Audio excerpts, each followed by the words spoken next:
du BAP sur le projet de réseau structurant de transport en commun. Prendront la parole aujourd'hui M. Daniel Genet, directeur du bureau de projet du réseau structurant de transport en commun, M. Benoît Carrier, qui est directeur de la division de la conception du tramway, M. François Trudel, qui est directeur de la planification de l'aménagement et de l'environnement à la Ville, au service de la planification, et M. Luc Richard, directeur exécutif et chef de l'exploitation du RTC. Également sur la ligne, en soutien technique, M. Éric Lehir, qui est chargé de projet pour Sistra, qui, lui, est présent ici dans la salle. Et nous avons également 3 intervenants, donc, par Teams, qui vont être disponibles au besoin.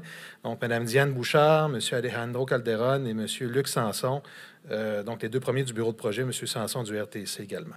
Donc, voilà beaucoup d'experts aujourd'hui, donc, pour faire cette réponse technique. Sans plus tarder, je laisse la parole à M. Genet. Il y aura une présentation PowerPoint tout le long de cette conférence de presse. Et évidemment, la période de questions sera à la fin avec quelques tours de questions. Donc, sans plus tarder, M. Genet, la parole est à vous. Merci, David. Bon après-midi à tous. On va mettre la présentation à l'écran et on va se lancer. Donc, tel que M. le maire l'indiquait plus tôt cette semaine, lundi après-midi, à l'occasion de son point de presse sur la sortie du rapport du BAP.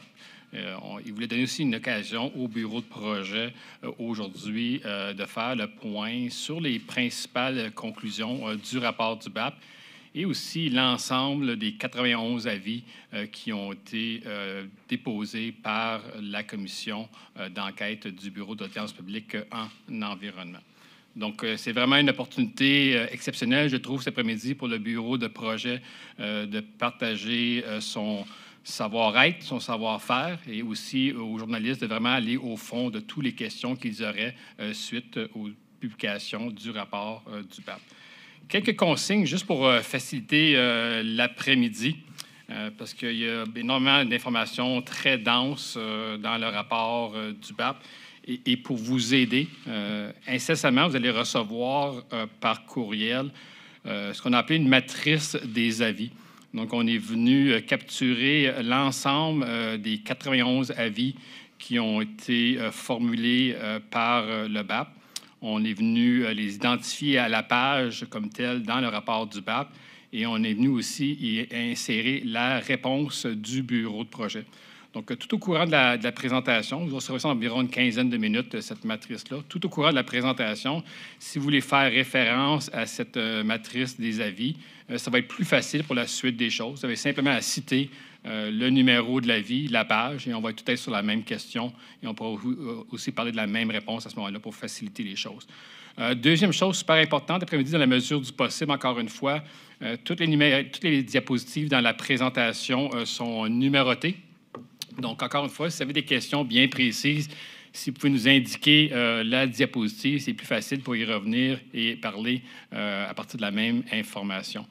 Et troisième élément, au niveau des consignes, la période de questions cet après-midi va vous permettre d'aller au fond du contenu pour l'ensemble des avis. Donc, il n'y aura pas de limite de tour de questions. On va prendre les questions tant qu'il y aura des questions de l'ensemble des journalistes. Donc, le bureau de projet, le réseau de transport de la capitale, on est vraiment à votre disposition cet après-midi pour faire le tour du rapport du BAP.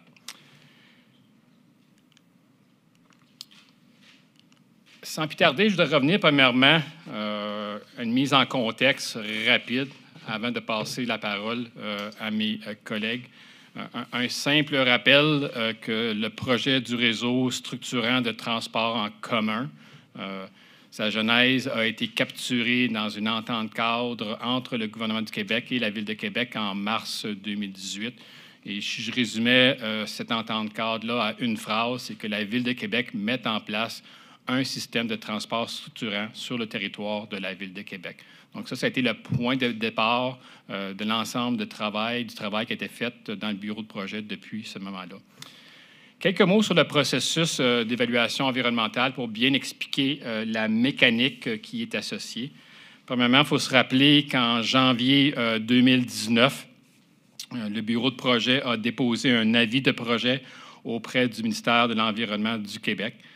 C'est un avis de projet qui permet de lancer le processus d'évaluation environnementale et le tout a été suivi très rapidement d'une directive de la part du ministère de l'Environnement qui donnait les consignes pour exécuter, lancer l'étude d'impact.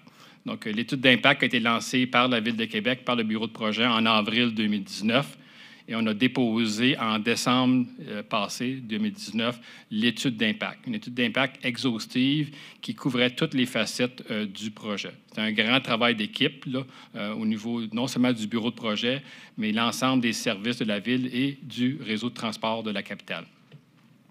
Suite au dépôt de l'étude d'impact en décembre 2019, il y a une période de janvier essentiellement jusqu'au mois de mai où le ministère de l'Environnement a regardé l'étude d'impact pour déterminer si elle était recevable. Donc, elle contenait tout ce qui avait été orienté par leur directive du février-mars 2019. Et effectivement, en mai 2019, ils ont confirmé la recevabilité de l'étude d'impact.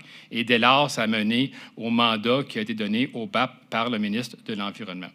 En parallèle au processus du BAP qui s'est enclenché essentiellement en mai-juin 2019, les ministères du gouvernement font leur propre analyse en parallèle. Et je tiens à refaire le point une autre fois. C'est vraiment deux processus qui se font en parallèle. Le BAP, qui est une entité consultative, fait l'analyse du projet comme tel, mais l'ensemble des ministères du gouvernement, arrimés par le ministère de l'Environnement, font aussi leur analyse. Avec la publication du rapport du BAP qui s'est fait tôt lundi matin de cette semaine, on est vraiment maintenant rendu à l'étape de l'analyse gouvernementale. Donc, le gouvernement prend note nécessairement du rapport du BAP, mais le gouvernement continue aussi sa propre analyse et éventuellement, ça va mener à ce qu'on appelle le décret ministériel. Un décret ministériel qui viendra fixer les conditions de réalisation du projet. Donc, je réitère encore une fois, on a le BAP qui est une entité consultative qui fait son travail dans un silo et dans un silo séparé, les ministères du gouvernement font leur propre analyse. Le mandat du BAP, j'y reviens très rapidement, c'était vraiment de regarder le projet de construction du tramway inscrit dans le cadre du projet du réseau structurant de transport en commun. Et c'était vraiment de faire des constats, des analyses de l'ensemble du projet. Puis nécessairement, il y avait des enjeux qui avaient été soulevés dans les consultations préalables, notamment les notions de choix de tracé, circulation, nuisances potentielles associées au chantier et l'acceptabilité sociale. Donc, dès lors, lorsqu'on a lancé le processus aussi au niveau de déposer l'étude d'impact environnemental en décembre 2019, la Ville avait aussi demandé à ce moment-là d'aller en audience publique auprès du BAP. Donc, le BAP a fait son travail. Le BAP a déposé son rapport lundi matin, tôt, comme je le mentionnais. Je ne reviendrai pas sur la grande conclusion du rapport du BAP, sauf de vous dire que, comme directeur de projet, je suis déçu de la conclusion de ce rapport-là. Quand j'ai lu le rapport, les 8 chapitres d'analyse qui donnaient une saveur au document, je trouvais que c'était pondéré, que ça faisait le point, que ça brossait sur l'ensemble des enjeux qui avaient été soulevés durant les audiences publiques de juillet et août. Mais quand je suis arrivé à lire le sommaire exécutif et la conclusion, j'étais très déçu de voir la conclusion qui était « Revenez faire vos devoirs », parce qu'effectivement, de notre perspective, nos devoirs avaient été faits. Donc, des 91 avis formulés par la Commission dans les 8 chapitres d'analyse, je peux vous confirmer aujourd'hui qu'il y en a déjà 90 % et plus de ces avis-là qui sont déjà réglés ou en contrôle par la Ville de Québec, et on viendra vous indiquer aussi aujourd'hui lesquels demeurent en suspens. Donc, on note la conclusion du rapport du BAP. À titre de directeur de projet, je suis déçu de cette conclusion-là.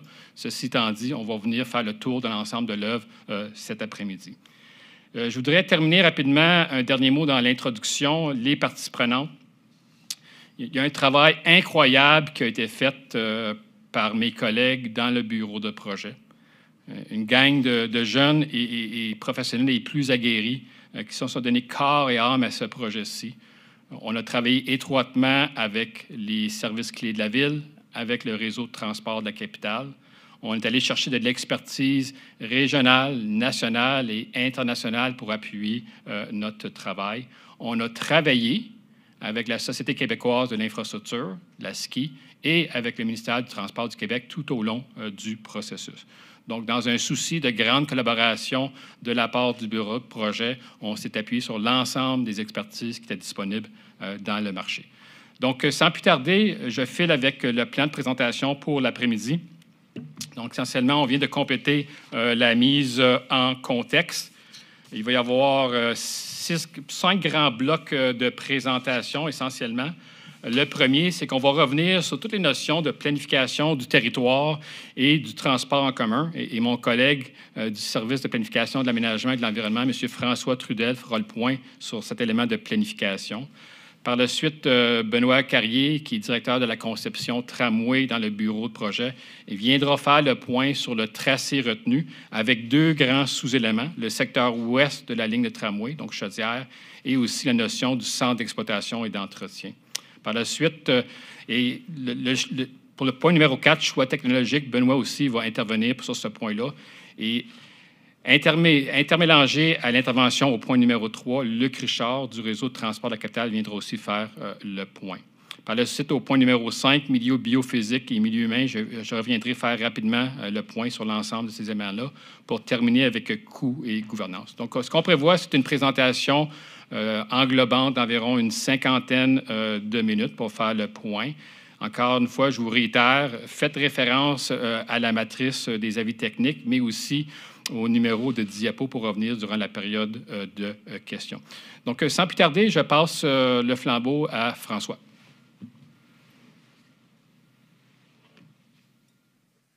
Merci beaucoup, Dan.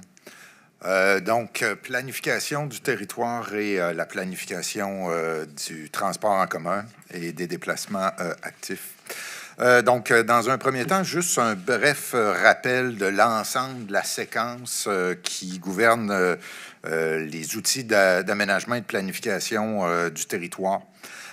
Donc, en premier lieu, tout découle d'orientations édictées par le gouvernement du Québec. Donc, ces orientations en termes d'aménagement du territoire et de planification des transports, on les retrouve en 2011-2016, notamment lors de la préparation du plan métropolitain d'aménagement et de développement et également lors de la préparation là, du schéma d'aménagement. Et on retrouve au sein de ces orientations, justement, ce maillage entre la planification du territoire et la planification des déplacements actifs et du transport en commun en particulier. Dans cette perspective, l'ensemble de la planification est également réalisé dans une perspective, oui, locale, mais également régionale et métropolitaine. En 2012, la Communauté métropolitaine de Québec adopte et entre en vigueur le plan métropolitain d'aménagement et de développement, donc le PEMAD, qui a justement des dispositions et des orientations, des objectifs afin de doter la région métropolitaine d'un réseau structurant de transport en commun et notamment pour servir les principaux pôles dits métropolitains. En février 2020, donc tout récemment, suite à de nombreux travaux, le schéma d'aménagement et de développement révisé entre en vigueur. En son cœur, en son corps même, ce plan, ce schéma d'aménagement porte en lui l'arrimage entre l'aménagement du territoire et la planification des transports. Notamment, le schéma prévoit et intègre le tracé du tramway et prévoit que les plus fortes activités, donc les plus fortes densités de bureaux, les plus fortes densités commerciales, les plus fortes densités, les institutions également, doivent se localiser dans les endroits les mieux desservis en transport en commun. On y retrouve également des dispositions que les municipalités doivent suivre afin de permettre un meilleur accès aux différents points d'accès, justement, d'un réseau structurant que sont les arrêts, les stations, les pôles d'échange. Finalement, le schéma prévoit des densités minimales de développement résidentiel qui sont tout à fait compatibles avec la desserte du territoire dans une perspective de réseau de transport. Le schéma intègre également plusieurs orientations aux dispositions du plan de mobilité durable et du plan stratégique également du RTC. S'en suivra par la suite à l'adoption du schéma, s'en suivra une révision d'ici 2022 du PDAD, donc le plan directeur d'aménagement et de développement, qui, pour la Ville de Québec, est son plan d'urbanisme qui intégrera les principales dispositions. Donc, on voit, puis on va survoler rapidement les différentes échelles puis la cohérence de cette planification-là. Donc, on est à l'échelle de la CMQ. On voit clairement se dessiner un réseau de transport en commun qui dessert les principaux pôles.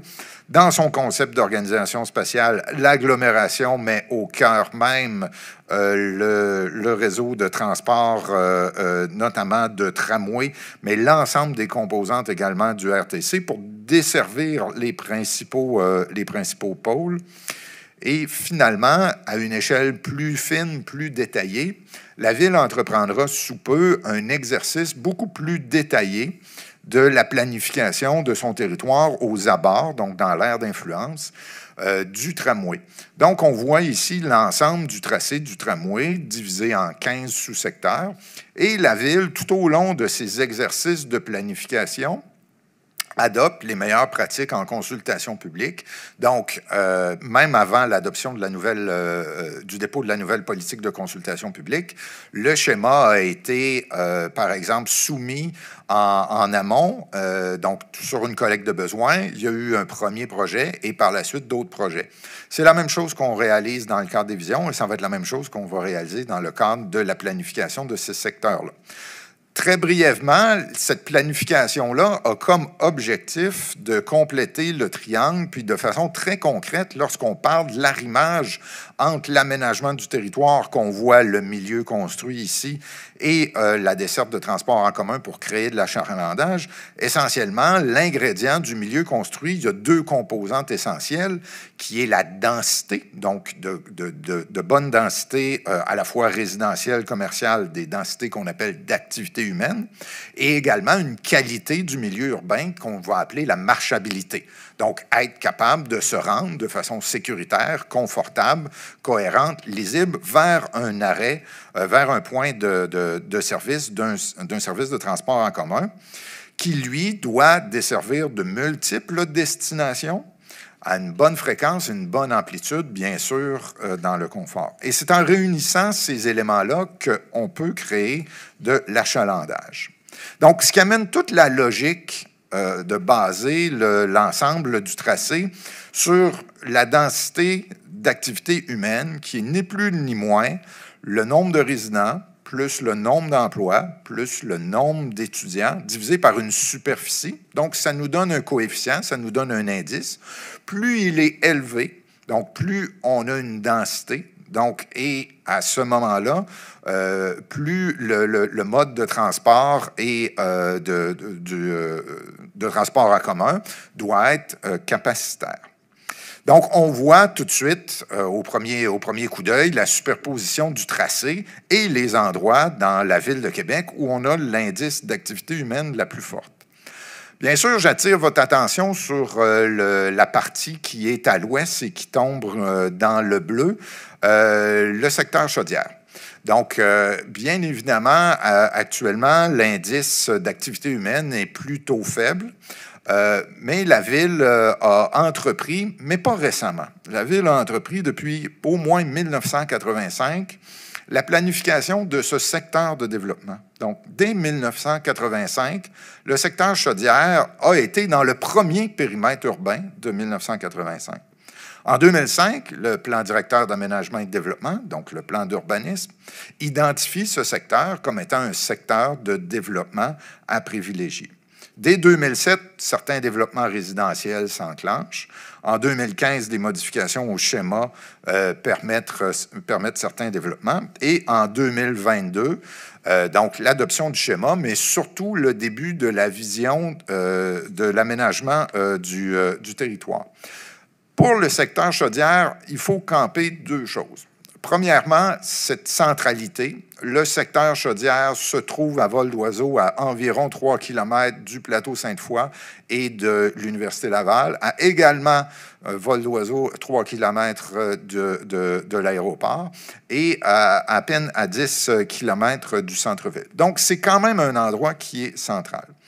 L'autre chose, c'est l'importance de ce secteur. L'ensemble du secteur a 2,1 km², ce qui représente à peu près la superficie totale du vieux Limoilou.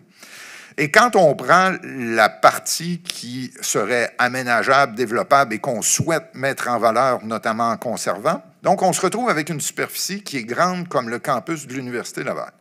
Donc on a un secteur qui est grand comme le campus de l'Université Laval, qui est enchâssé, qui est à l'intérieur au cœur même de la collectivité. Et dans ces planifications préliminaires, la Ville, qui est en avant-projet, qui n'a pas encore terminé sa planification, la Ville s'est déjà engagée pour, ou à tout le moins propose aux citoyens, une conservation très importante de parcs et d'espaces verts, 388 000 m², ce qui représente à peu près 2 fois le domaine Mézeray, de l'espace de haute technologie équivalent à l'espace d'innovation Michelet, et pour le développement résidentiel et mixte, qu'on souhaite mixte, c'est ni plus ni moins la superficie de l'écoquartier de la Pointe-aux-Lièvres. Donc, au total, on retrouverait environ 7 000 nouveaux résidents, 2 000 nouveaux emplois, ce qui ferait monter la densité de l'activité humaine là, dans la catégorie jaune, là, donc à environ 150. Donc, avec la planification, avec la Ville souhaite ce type de développement pour l'amener, comme on l'a dit, aux gens. Et c'est également par, je dirais, besoin ou nécessité que la Ville entreprend la planification de ce secteur. Donc, au cours des 10 prochaines années, la demande de nouveaux logements s'établira à environ 11 850 nouveaux logements. Donc, c'est les prévisions les plus récentes de l'ISQ.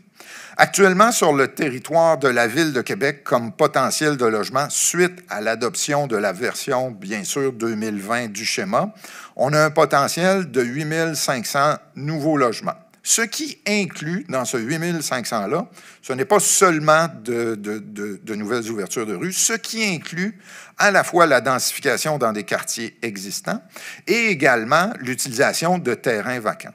Donc, on a un manque, un déficit important, et le secteur Chaudière vient faire une pierre deux coups, vient à la fois combler ce besoin, mais à la fois vient ajouter 4 210 nouveaux résidents dans l'aire d'influence directe du tramway.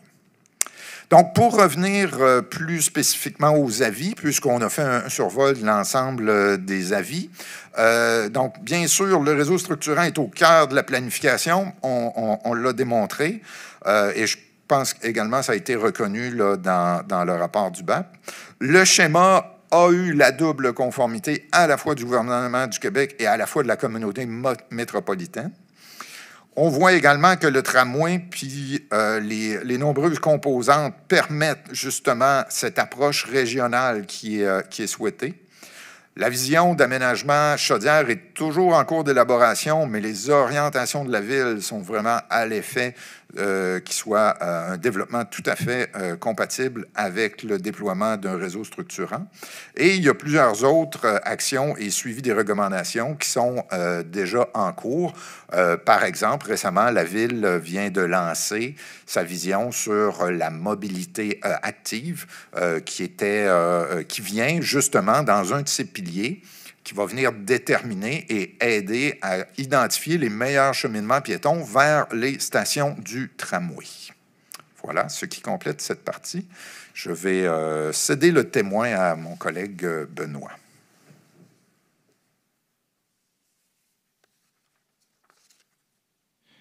Peut-être juste intervenir pour une quinzaine de secondes. J'aimerais juste vous présenter puis la structure. Vous allez voir, c'est cette structure-là à travers la présentation. Donc, ni plus ni moins, ce que vous avez à gauche dans la colonne bleue, c'est l'ensemble des avis qui ont été formulés par la commission qui traite proprement dit de la planification de l'aménagement. donc ce que François vient d'énoncer. Puis après, on est venu les traiter. Vous allez retrouver le même code de couleur dans la matrice des avis. Donc, sur les 14 avis qui traitent de la planification dans le rapport du BAP, il y en a 7 avis qui sont déjà sous contrôle. Et pour nous autres, sous contrôle, ce que ça veut dire, c'est que c'est déjà intégré à l'appel de proposition pour aller chercher un partenaire privé. Et ça a déjà été discuté avec les partenaires de projet. Donc, c'est vert, pour nous, c'est essentiellement réglé ou en contrôle. Après, on a 5 avis dans ce cas-ci, dans la catégorie jaune moutarde, là, qui sont vraiment des avis qui sont en mode de suivi. Donc, on est en train de les traiter. Ils ne sont pas encore tout à fait en contrôle, mais on avance bien. Puis finalement, en orangé, on a des avis dans certains cas qui relèvent non pas du bureau de projet ou de la Ville de Québec, mais du gouvernement. Donc, la même présentation apparaîtra à plusieurs moments durant l'après-midi. Donc, l'ensemble des avis, il y a un sujet dans la colonne en bleu. Puis après, le vert, le jaune et l'orange pour vous indiquer le degré d'avancement de chacun des avis.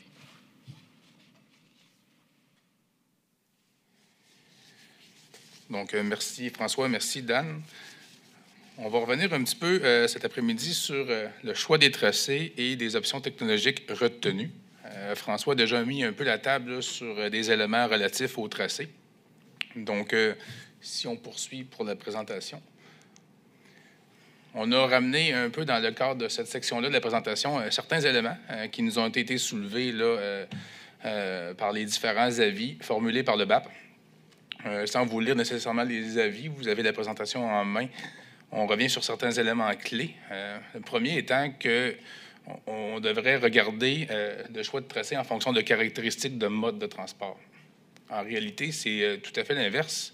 Le choix des tracés d'un réseau structurant ne se fait pas en fonction d'une technologie, mais vraiment en fonction des besoins identifiés. Donc, on va venir identifier le mode de transport en fonction d'un besoin établi sur une partie qui a été déjà amorcée dans l'argument par mon collègue François et pour la suite des choses.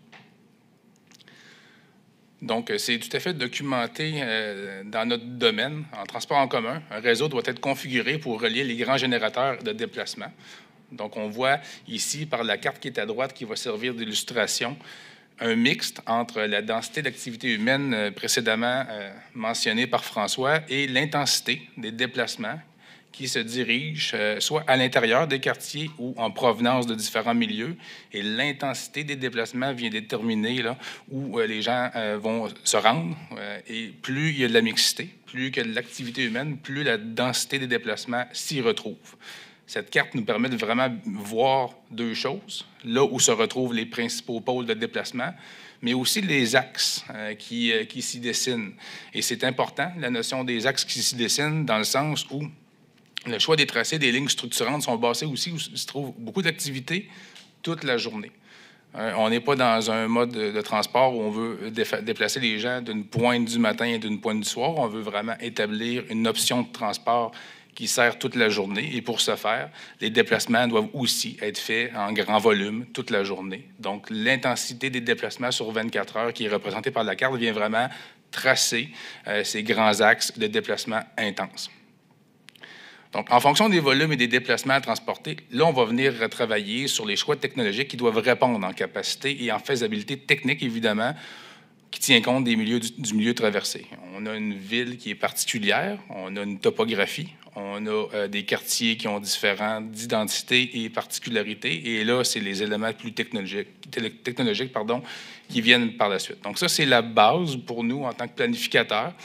Et je prends la peine de mentionner que dans nos équipes, comme Dan l'a mentionné, on a une équipe qui est tout à fait multidisciplinaire, autant en termes d'urbanisme au sein du bureau de projet, des services, planificateurs en transport, architectes, designers urbains, analystes en infrastructure, ingénieurs. Donc, une équipe très multidisciplinaire qui a des horizons tout à fait variés, des gens qui viennent de la ville et du RTC qui connaissent très bien le territoire, mais également des gens qui viennent de l'extérieur pour contribuer avec leur expertise et leur expérience. Donc, oui, l'intensité des déplacements, la densité sur un tracé, mais évidemment, si on veut maintenir des conditions de déplacement acceptables sur le territoire et nous permettre de contribuer à l'essor de la ville et à son développement. Il faut venir aussi également, puis c'est une image qu'on a présentée là, il y a un certain temps, intercepter les grands flux de déplacement qui existent. Ce n'est pas des nouveaux déplacements, c'est une réalité d'aujourd'hui. On se doit d'intercepter les déplacements. J'ai oublié de cliquer, je regardais mon écran en même temps, de la technologie. Donc, vous voyez un peu ce que je voulais évoquer là, sur l'intercepter les grands flux de déplacement avec leur volume, pour ensuite arriver à la fameuse carte là, où on retrouve cette intensité-là. Sur cette carte ici, ce qu'on voit, c'est le déploiement du réseau de transport en commun, oui, du RSTC avec ses infrastructures et ses lignes principales, mais aussi celle du RTC et de sa toile principale. Donc, ce qui est important pour nous de représenter ici, c'est l'adéquation entre une couverture de transport en commun, une vraie toile interconnectée de transport en commun. On voit par cette toile-là l'épaisseur de différents flux ou tracés qui viennent en réalité à être la même chose que l'offre de service. Donc, pour nous, un réseau dépend de l'offre de service qu'on y déploie. Et on voit que autant pour le tracé principal que certains axes nord-sud et est-ouest, l'offre de service est similaire. Ce qui vient, par contre, à être la différence au niveau du choix des modes, c'est le volume à transporter sur ces différentes lignes. Donc,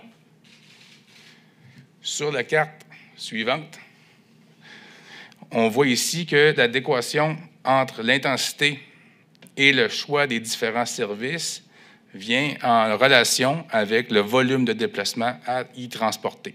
Donc, bien évidemment, pour nous, lorsqu'on regarde tout ce qui est des simulations d'achalandage qui sont documentées et qui sont validées, le BAP l'a mentionné, les méthodes d'achalandage du RTC sont reconnues par le ministère des Transports et sont reconnues par l'industrie. On est venu établir un volume de déplacement sur chacun de ces axes-là qui nous a permis de définir, en bon québécois, la grosseur du tuyau pour pouvoir transporter tout ce monde-là.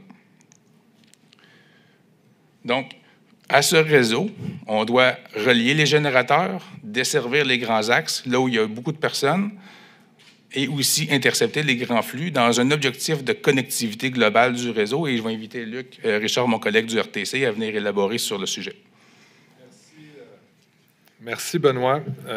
Donc, quelques mots sur cette diapo. Moi, je vais avoir juste une diapo. C'est celle-ci. Mais celle-ci est vraiment importante parce que Benoît a mis la table, il a parlé de la connectivité. Ce qu'il faut comprendre, c'est puis si vous voulez retourner dans le plan stratégique du RTC, vous allez retrouver à peu près cette même diapo. Le plan stratégique 18-27 qui a été déposé à la communauté métropolitaine de Québec et approuvé par cette dernière, mettait déjà les bases de ce réseau connecté là, dont on vous parle aujourd'hui et dont on vous parle depuis 2018, entre autres. Donc, au niveau de la connectivité, ce qu'on entend ici, c'est l'ensemble de l'ADLO qui vient se connecter à la colonne vertébrale. Et sans cette colonne vertébrale-là, on ne peut pas déployer autant de services et amener autant de monde vers le centre parce que ça fait que la congestion des autobus au centre ne fonctionne plus. C'est ce qu'on vit présentement. Donc, un ne va pas sans l'autre. Cette connectivité-là nous permet, entre autres, de venir chercher aussi les navetteurs des municipalités voisines. Par exemple, les gens qui se dirigent en provenance de Portneuf qui veulent rentrer en ville. Donc, à cela, on vient ajouter un réseau de parcobus, de 7 parcobus régionaux, qui totalise 6 000 places de stationnement pour ces gens-là, pour les navetteurs et aussi pour les gens qui habitent les banlieues de notre agglomération. À cela, on vient ajouter des services express. Des services express qui viennent permettre une connectivité rapide vers les grands générateurs et, bien entendu, plus principalement aux heures de pointe. À cela, pour que ça fonctionne, il faut ajouter ensuite de la fréquence. La fréquence, elle vient avec des services de type Métrobus. On le voit ici déployer, entre autres, là, la connectivité de ces services à haute fréquence sur les lignes vertes que vous observez sur la carte. Donc, cette fréquence-là, elle, vient aussi permettre de desservir les principaux secteurs d'activité, le centre-ville, la basse-ville, le Bourgneuf, d'Estimauville, l'Université Laval, les cégeps, le secteur de Sainte-Foy, bref, tous les secteurs de la région, de l'agglomération, ils sont desservis et ils sont connectés.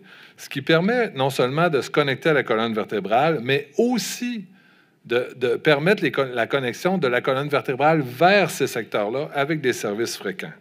Donc, c'est ce qui fait un réseau un peu plus complet. Et tout ça, ça vient se déployer sur un réseau amélioré de voies réservées, d'accotements, de mesures préférentielles. Pensez à ce qu'on retrouve aujourd'hui sur Robert Bourassa, ce qu'on retrouve sur Henri IV, ce qu'on retrouve sur Le Bourgneuf, entre autres. C'est tous des exemples qui nous permettent d'assurer une meilleure fiabilité, une meilleure régularité. Pour les gens qui empruntent le transport en commun, c'est important d'avoir des services fréquents, rapides, mais c'est aussi important de savoir à quelle heure on part et à quelle heure on arrive. Quand on est soumis aux aléas de la congestion, ben, c'est plus difficile de justement pouvoir planifier. Ce réseau amélioré de 82 km de voies réservées, d'accotements et de mesures préférentielles vient nous donner cette régularité-là dans le réseau. Au final, ce réseau amélioré-là, qui vient ajouter à ce qui était déjà prévu dans le plan stratégique du RTC, c'est 150 000 heures de services. C'est beaucoup plus de services qui viennent permettre aux gens de donner beaucoup plus d'options aux gens. Et c'est ça qui fait le succès d'un réseau. Je termine en faisant un petit point sur la notion de rabattement. On a entendu des choses sur le rabattement. Oui, il va y avoir plus de correspondance dans un réseau comme celui-ci, et c'est le propre des réseaux efficaces de toutes les grandes villes. Par exemple, dans une région comme Montréal, en ce moment, puis il y a des papiers qui ont été déposés au BAP par le ministère des Transports, on parle de 1,7 le taux de correspondance. Donc, et nous, on parlait de 1,5, un petit peu moins que ça. Donc, c'est un déplacement sur 2, mais on compense ce rabattement-là par l'efficacité et la fréquence. Donc, faire une correspondance quand tu corresponds sur un service peu fréquent, c'est risqué. Quand tu corresponds d'un service fréquent à un service fréquent, ça fonctionne. Et c'est comme ça que les grands réseaux de transport se déploient à travers le monde. Donc, c'était les petits points là, que je voulais faire sur cette diapo ici, là, qui résume, en le fond, là, tout ce qui ressort là, du réseau qui vient avec cette colonne vertébrale-là. Donc, pour nous, il était important aussi de revenir un peu à la base, prendre le temps un peu d'expliquer le tracé, la planification du transport en commun a un historique. Au sein de nos organisations, de nos effectifs, là, tout le monde sont bien au fait des études passées qui ont servi à élaborer au fil du temps tout le projet. La différence avec le passé puis aujourd'hui, c'est l'adéquation qu'on fait et le travail beaucoup plus arrimé avec le service d'aménagement du territoire pour revenir à ce que François a mentionné tantôt en termes de planification, vraiment une planification qui est plus intégrée. Depuis le début des années 80, la misère à dire si ça fait longtemps ou pas, j'ai le même âge, on a travaillé sur plusieurs itérations au niveau du réseau structurant qu'on devait se doter à Québec. La plupart des études, des itérations qui ont été faites ont essentiellement pointé vers un mode qui avait la capacité équivalente à celle d'un tramway. Et le choix des tracés était toujours aussi fait en fonction des besoins en transport et aussi de la géographie de la ville qui est particulière, comme je l'ai mentionné tantôt. De façon un petit peu plus récente, au début des années 2000, les premières études de faisabilité beaucoup plus élaborées ont commencé sur un tracé relatif à un tramway, ce qui a servi de base. Ces études-là ne servent jamais à rien, mais l'étude qui a été déposée en 2003 avait servi de base forte pour faire la planification stratégique du plan stratégique 2005-2014 qui avait été élaboré et mis en place par le RTC. Avait servi aussi, ce plan stratégique-là, de développer les fondements d'un nouveau plan de mobilité durable qui a été déposé en 2011, dont une des recommandations visait à doter la Ville de Québec d'une ligne de tramway. Donc, il y a un fil qui conducteur au fil des années qui s'est produit. Par contre, avant de déterminer le choix du mode dans les orientations du plan de mobilité durable, on a lancé sur 3 ans d'études une étude de faisabilité tramway-SRB qui a permis de faire l'évaluation des besoins et ensuite l'évaluation des options technologiques adéquates à ces besoins. Donc, Le travail de choix technologique conséquent à une planification et à des besoins avait été fait pendant cette période-ci, de 2012 à 2015, en fonction de la planification territoriale et en fonction du volume à transporter. Les modes tramway et SRB apparaissaient ceux étant pertinents pour poursuivre les démarches. On s'est retrouvé en 2017 avec la fin d'un projet qui, en toute humilité, n'était pas le bon, ayant travaillé dessus avec nos équipes, qui n'était pas le bon, ayant travaillé avec les différentes équipes. On a refait nos devoirs au niveau de l'année 2017, en réalité, suite à l'abandon du projet de SRB. On est revenu avec un processus de consultation publique qui visait la mobilité durable sur le territoire et la pertinence de doter la Ville de Québec d'un réseau structurant de transport en commun. Nombreux mémoires, avis, sondages avaient été faits à l'époque qui avaient alimenté les réflexions. On a aussi entamé à cette période-là la mise en place d'un sommet international sur la mobilité à l'automne 2017 organisé par le réseau de transport de la capitale, dont on a profité au niveau des professionnels en planification du transport d'ateliers avec les différents experts internationaux qui avaient participé à cet événement-là. On a eu des séances techniques avec les sommités internationales en la matière. Je prends la peine de nommer un exemple en tant que Jarrett Walker, qui est probablement la sommité internationale dans le domaine de la planification des transports. On a mis en place aussi au sein de la Ville de Québec un comité de mobilité durable qui a été formé suivant les activités de consultation de l'automne 2017, dont l'appui de plusieurs membres externes spécialistes dans le domaine des transports. Et on peut noter ici la participation et forte contribution de Mme Catherine Morancy, professeure à la Polytechnique de Montréal. Le projet qu'on a déposé en mars 2018, dont Dan a fait état au niveau de l'entente, a fait fi aussi d'inscription au sein du plan stratégique du RTC qui a été déposé en 2018, adopté par la CMQ et approuvé par le gouvernement du Québec. Depuis, on peut mentionner également que les gouvernements ont donné leur aval au projet dans la portée et dans les choix technologiques établis. Pour nous, le tracé de la colonne vertébrale est au bon endroit. On voulait prendre le temps cet après-midi de revenir sur la question du secteur ouest, un élément qui a été soulevé là, dans les cadres des avis du BAP et des différentes conclusions. Le tracé de l'ouest, ici, de Legendre à essentiellement le secteur de P12, on va inclure la station McCartney au croisement du chemin Sainte-Foy dans cet effet-là. C'est un élément qui est névralgique pour le projet et la ligne de tramway. C'est un endroit où on va retrouver un fort achalandage de transport issu de plusieurs composantes, plusieurs caractéristiques qui leur sont propres. Donc, au niveau du terminus Legendre et de la station Chaudière, évidemment, l'organisation du service permettant le rabattement dont Luc a fait état un petit peu plus tôt dans la présentation permet d'attacher les réseaux qui proviennent de l'ouest en transport en commun au terminus Legendre pour se connecter efficacement à la ligne de tramway.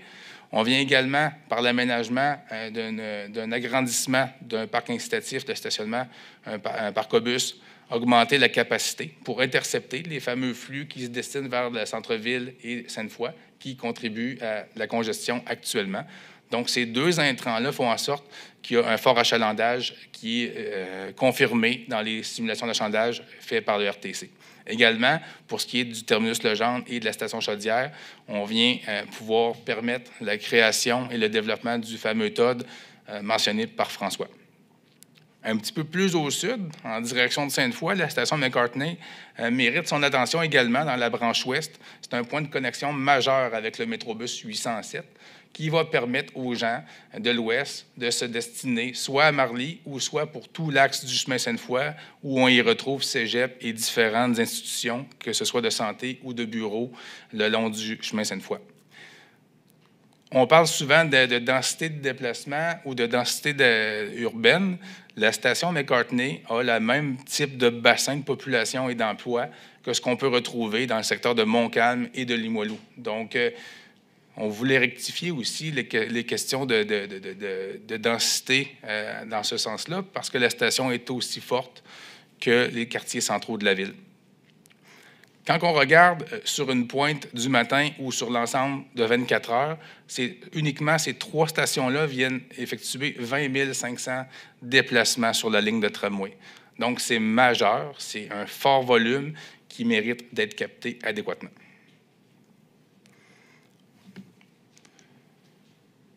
Un petit peu plus précisément sur le terminus Legendre.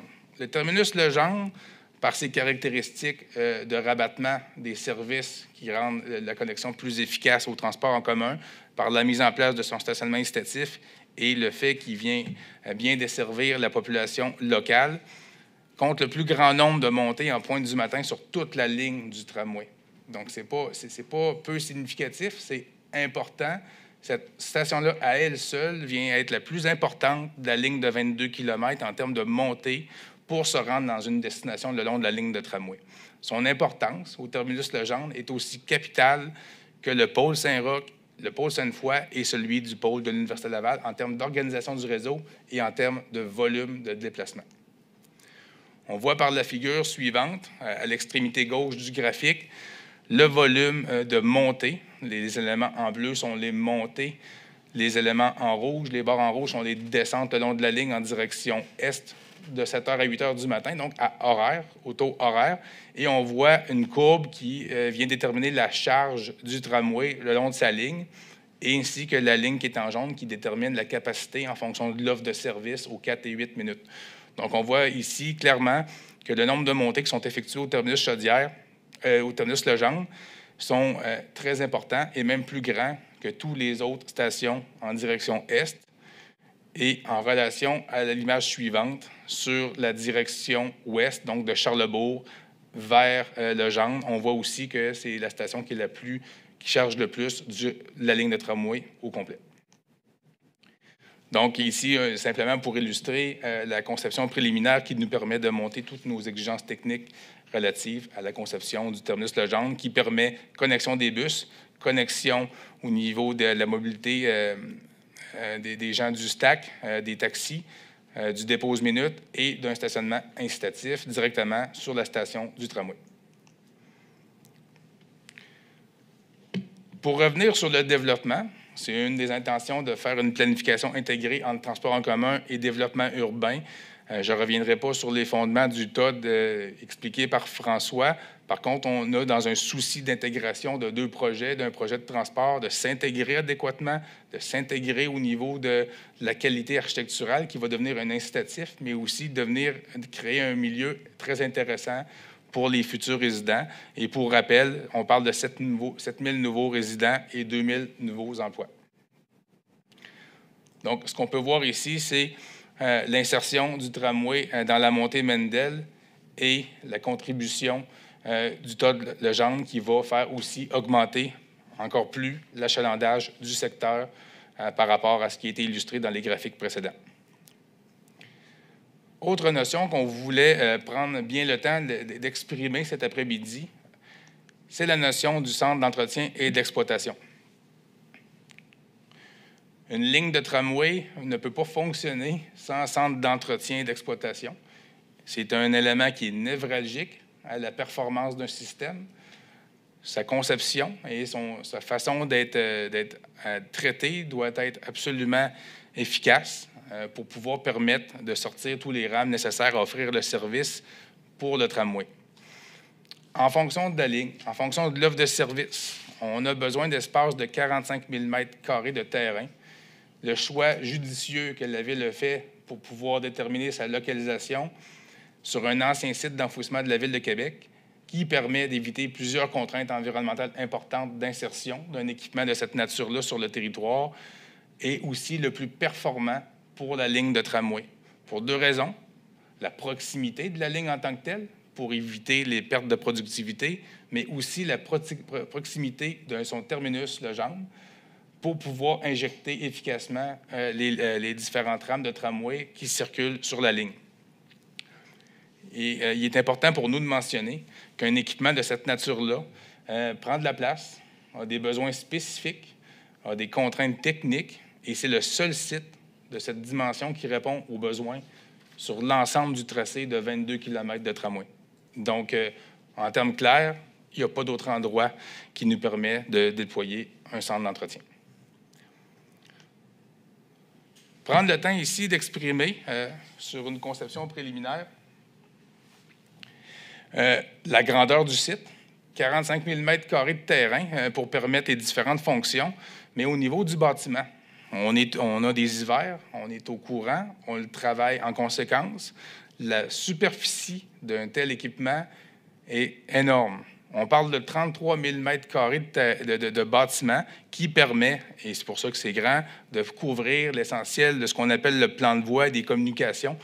En termes techniques, c'est de protéger tous les aiguillages et la fonctionnalité des voies ferrées, parce qu'à certains moments de la journée, on est moins sollicité que sur la ligne de tramway. On doit préserver sa capacité d'être opérationnel en tout temps, et ça vient dimensionner en conséquence le centre d'entretien.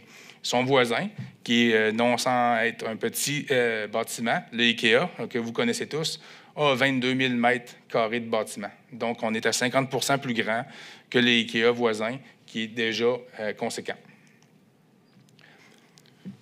Simplement aussi pour clarifier que quand on dit qu'il n'y a pas d'autre endroit pour déployer un centre d'entretien efficace de cette ampleur-là, on vient ici aussi réitérer et confirmer que le site de la 41e, qu'on avait initialement prévu pour un centre secondaire qui servait de remisage de rames uniquement et non d'entretien, rentrait, puis on peut se le dire, de peine et de misère sur le site de la friche de la 41e rue d'Hydro-Québec.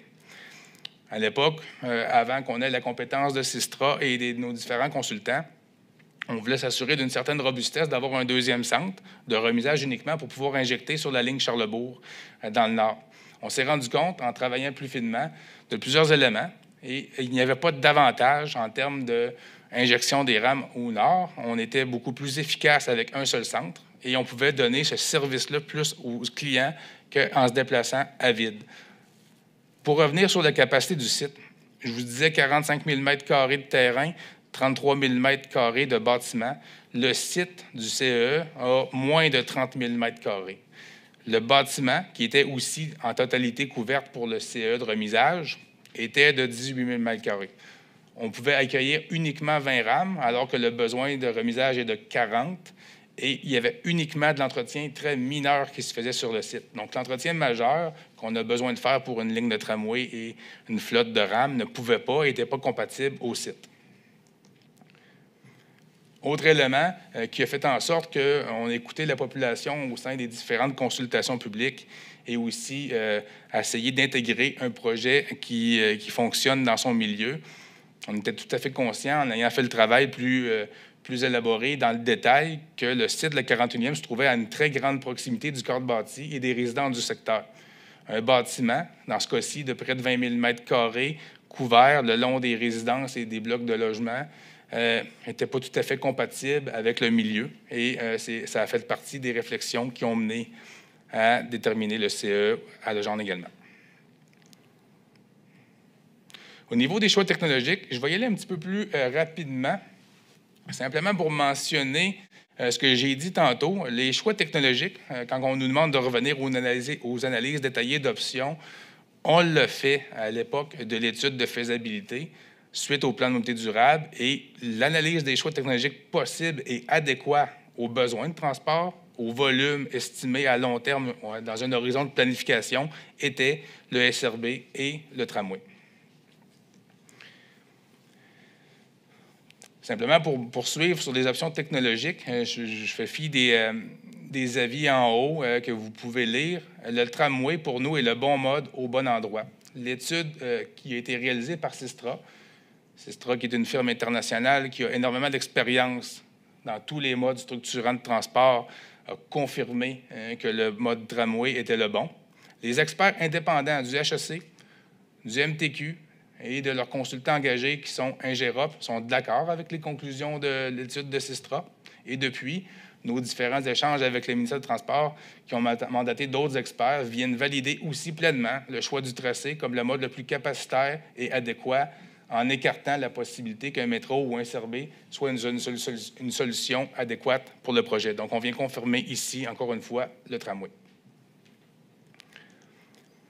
Donc, rapidement, dans certains avis qui ont été émis dans le rapport du BAP, on nous réfère à étudier des options de type service rapide par bus. Le SRB ne correspond pas aux besoins en capacité d'une ligne principale de transport. On l'a étudié de 2012 à 2015, on l'a réétudié de 2016 à 2017. L'achalandage est plus grand que la capacité de ce mode pour desservir les gens correctement. Autre élément qui n'a pas pu être issu du dépôt de l'étude d'avant-projet du SRB de l'époque en étant avorté, c'est que nos analyses ont permis de conclure que les impacts étaient trop importants de faire monter un SRB qui, oui, est capable de monter des pentes, mais les impacts étaient trop importants en termes de fonctionnalité et de sécurité pour pouvoir être en surface dans le secteur de la Côte d'Abraham et d'Honoré-Mercier. Les impacts de circulation et la sécurité étaient trop importants et on était arrivé à la conclusion qu'on ne pouvait pas circuler un système prioritaire en Haute-Ville à part de demeurer sur le statu quo. Autre élément qui mérite d'être mentionné en ayant travaillé avec des consultants de calibre international sur l'époque du SRB, la plateforme, étant donné que ce n'est pas un mode guidé, est beaucoup plus large que celle d'un tramway. On parle d'environ 1,6 mètres de plus large pour une plateforme SRB que pour une plateforme tramway. Donc, vous comprenez que pour un tracé entre un tramway et un SRB, prenons la première avenue, prenons René-Lévesque, les impacts sur les acquisitions de terrain ou sur la canopée seraient de tout autre ordre par rapport à ça. Autre élément pour rapidement mentionner que si on devait déployer un SRB sur la véritable colonne vertébrale, la ligne principale d'un réseau, sa composante numéro 1, on devrait dévier les réseaux, malgré que c'est un système sur pneus pour en assurer la fiabilité. Donc, le SRB n'est pas le bon mode pour agir en tant que colonne vertébrale du réseau structurant. Simple rappel sur le taux de correspondance. Dans le rapport du BAP, on a l'avis ou le constat que les taux de correspondance pourraient être un peu moins intéressants pour attirer des nouveaux usagers. Luc, mon collègue, en a fait mention. On est sur un taux de correspondance dans le projet de 1,56, qui est plus faible à s'observer dans d'autres villes du Québec. Et ça a été déployé et documenté par le MTQ au niveau de Montréal ou Saguenay, par exemple. Donc, une grande société de transport ou une petite. Le taux de correspondance dans des projets qui ont des systèmes variés, on peut penser à Marseille ou à Lyon, par exemple, où ils ont métro, tramway, service par autobus, sont du même ordre ou plus élevés. Donc, dans ce constat-là, on se trouve dans la norme, mais la Commission a suggéré des modes qui impliquaient davantage de correspondance que le tramway et son réseau. Donc, on y voyait ici un peu une contradiction. On nous a demandé de regarder le métro léger à 2 wagons. Un métro léger, qui soit de plusieurs wagons ou uniquement 2, requiert la construction d'un équipement souterrain qui est un tunnel. Et en fonction du budget établi par le projet de 3,3 milliards, on réussirait à peine à pouvoir produire environ 5 km de tracé. On connaît nos coûts du tunnel pour le tramway, c'est dans la même ordre de grandeur. Et 5 km de tracé nous reviennent à peu près à un équivalent de desservir entre la colline parlementaire et l'Université Laval. Donc, un tracé plus court vient évidemment impliquer un taux de correspondance beaucoup plus élevé que le tramway et son réseau. De plus, il faut faire attention avec l'énoncé que l'intégration urbaine d'un type métro est plus facilitée qu'un tramway. Un tramway permet de revitaliser l'espace d'une façade à l'autre dans l'emprise urbaine et un métro vient solliciter des édicules de station, les émergences, au terme technique, hors de l'emprise urbaine. Donc, on doit procéder à plusieurs acquisitions totales. Pour le projet de tramway, en termes de référence, vous pouvez penser à la station Diouville et à la station Cartier. C'est là où, essentiellement, on vient faire des acquisitions totales d'immeubles pour pouvoir y déployer les émergences de station, les édicules. Vous comprendrez qu'avec un métro, c'est un élément qui se répercute. Et l'autre élément, je vous fais référence au centre d'entretien d'exploitation qui est un lieu névralgique. Imaginez qu'avec un tracé de 5 km en ville, on devrait déployer un centre d'entretien en plein cœur du centre-ville de Québec. À titre de référence, c'est toujours des défis de société de transport. Le garage Côte-Vertu de Montréal pour la STM, qui est souterrain, pour 10 rames de métro, a coûté 440 millions de dollars. Pour le système de G-sur-rail, je vais très rapidement. C'est quelque chose qui a été évoqué dans le rapport. Ça a été mentionné au début de la semaine également. Là, pour pouvoir faire un SLR, il faut solliciter des emprises ferroviaires qui sont désaffectées. On ne peut pas partager un SLR avec des trains de marchandises. Ce n'est pas permis. Les différentes voies ferrées sont utilisées dans le secteur de la région de Québec.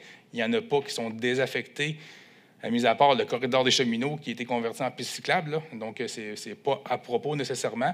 Et compte tenu que ces différents chemins de fer-là, qui ne sont pas désaffectés, ne desservent pas les principaux générateurs, il n'y a pas de voie ferrée en centre-ville, il n'y en a pas à proximité des pôles d'échange, il n'y en a pas à proximité des pôles de destination, le taux de correspondance serait encore là tout à fait plus élevé que la ligne de tramway et son réseau.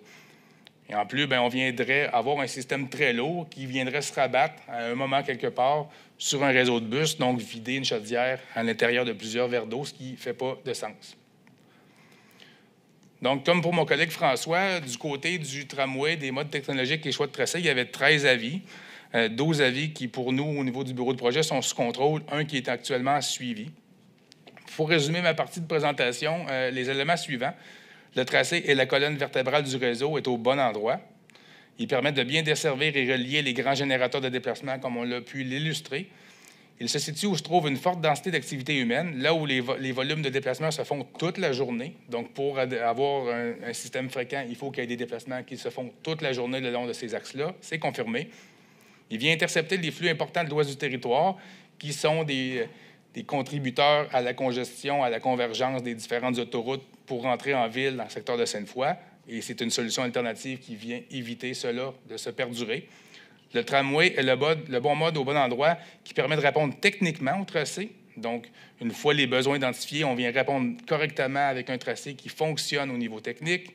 Sa capacité requise est adéquate et s'intègre harmonieusement dans son milieu. Finalement, il est important pour nous de revenir sur le secteur Legendre. Et le seul endroit pour pouvoir accueillir un centre d'entretien principal est à cet endroit-là, sur le territoire de la ville. Je repasse à Dan le contrôle. Merci. Donc, moi et Benoît, on va faire une transition harmonieuse entre les deux parties. Donc, prochaine partie, milieu biophysique et milieu humain. Je voudrais vraiment passer très rapidement dans ce bloc d'informations. Pourquoi? Parce qu'effectivement, il y avait 91 avis formulés par la commission, 37 qui étaient à l'ensemble du document. Il y en avait 54 spécifiques à ce bloc d'activité-là. Beaucoup d'avis très précis. Ce qu'on peut vous dire, c'est que sur les 54 avis, il y en a 43 qui sont déjà bien sous contrôle, une dizaine qui sont en traitement, un autre à venir. Donc, je voudrais éviter de prendre trop de temps à couvrir cette portion-là. Si on regarde les 43 avis qui sont réglés, vous les voyez, toutes les notions de communication, d'acquisition, toute la notion de gestion des nuisances acoustiques et vibratoires, tout le volet là, entretien hivernal, exploitation en hiver, plan de mesures d'urgence, plan de mesures de mitigation sur chantier, tout le volet foresterie urbaine, gaz à effet de serre, qualité de l'air, gestion des eaux pluviales, accès au logement. L'ensemble de ces éléments-là sont bien répondus dans la matrice des avis qu'on vous a fournis un peu plus tôt. Donc, au besoin, durant la période de questions, on pourra y revenir. Donc, 43 sur 54 qui sont traités. Pour ce qui est des 10 qui sont plutôt en mode de suspens, en suivi, je dirais, donc, au niveau de la foresterie urbaine, plus tard cette semaine, fort probablement demain, il y aura une mise à jour de la part de la Ville sur l'ensemble du volet de la canopée. Donc, on va venir traiter du premier point qui apparaît à cette diapo-là. L'impact de la vision de chaudière, il y a des éléments du côté milieu humide et habitaphonique à traiter. Impact acoustique, des choses à coordonner avec le ministère de l'Environnement. Relevé géologique, il y avait un désir de la part de la Commission de nous dire ça vous prend plus de relevés géologiques. Oui, on le sait très bien que ça prend plus de relevés géologiques. On va le faire en phase d'appel de proposition. Après, il y avait un volet de communication maintenant et pendant les activités sur chantier. Donc, l'ensemble de ces 10 avis-là sont en suivi et progressent bien. Et puis finalement, il reste un autre avis qui est vraiment dans la catégorie orange, là, qui est un avis qui est spécifiquement adressé au ministère de l'Environnement et non pas à la Ville de Québec. Pour ce qui est des coûts et gouvernance, un point rapide. La Commission fait un commentaire à l'effet qu'elle trouve que la gouvernance de ce projet est complexe. Je trouve ça un peu surprenant parce que personne ne m'a posé la question à moi qui dirige le projet. nécessairement, c'est une gouvernance qui est nécessaire pour un grand projet d'infrastructure publique. Hein. Donc, on a des couches d'activité. La couche du bureau de projet, c'est la couche où on fait la planification et la coordination des activités. Moi, à titre de directeur de projet, je me rapporte au comité de réalisation du projet qui dirige les choses. Puis après, il y a tout le volet stratégique qui réside au niveau du comité exécutif de la ville et du conseil municipal. Donc, ce n'est pas une gouvernance qui est complexe, c'est une gouvernance qui est nécessaire pour un grand projet d'infrastructure publique.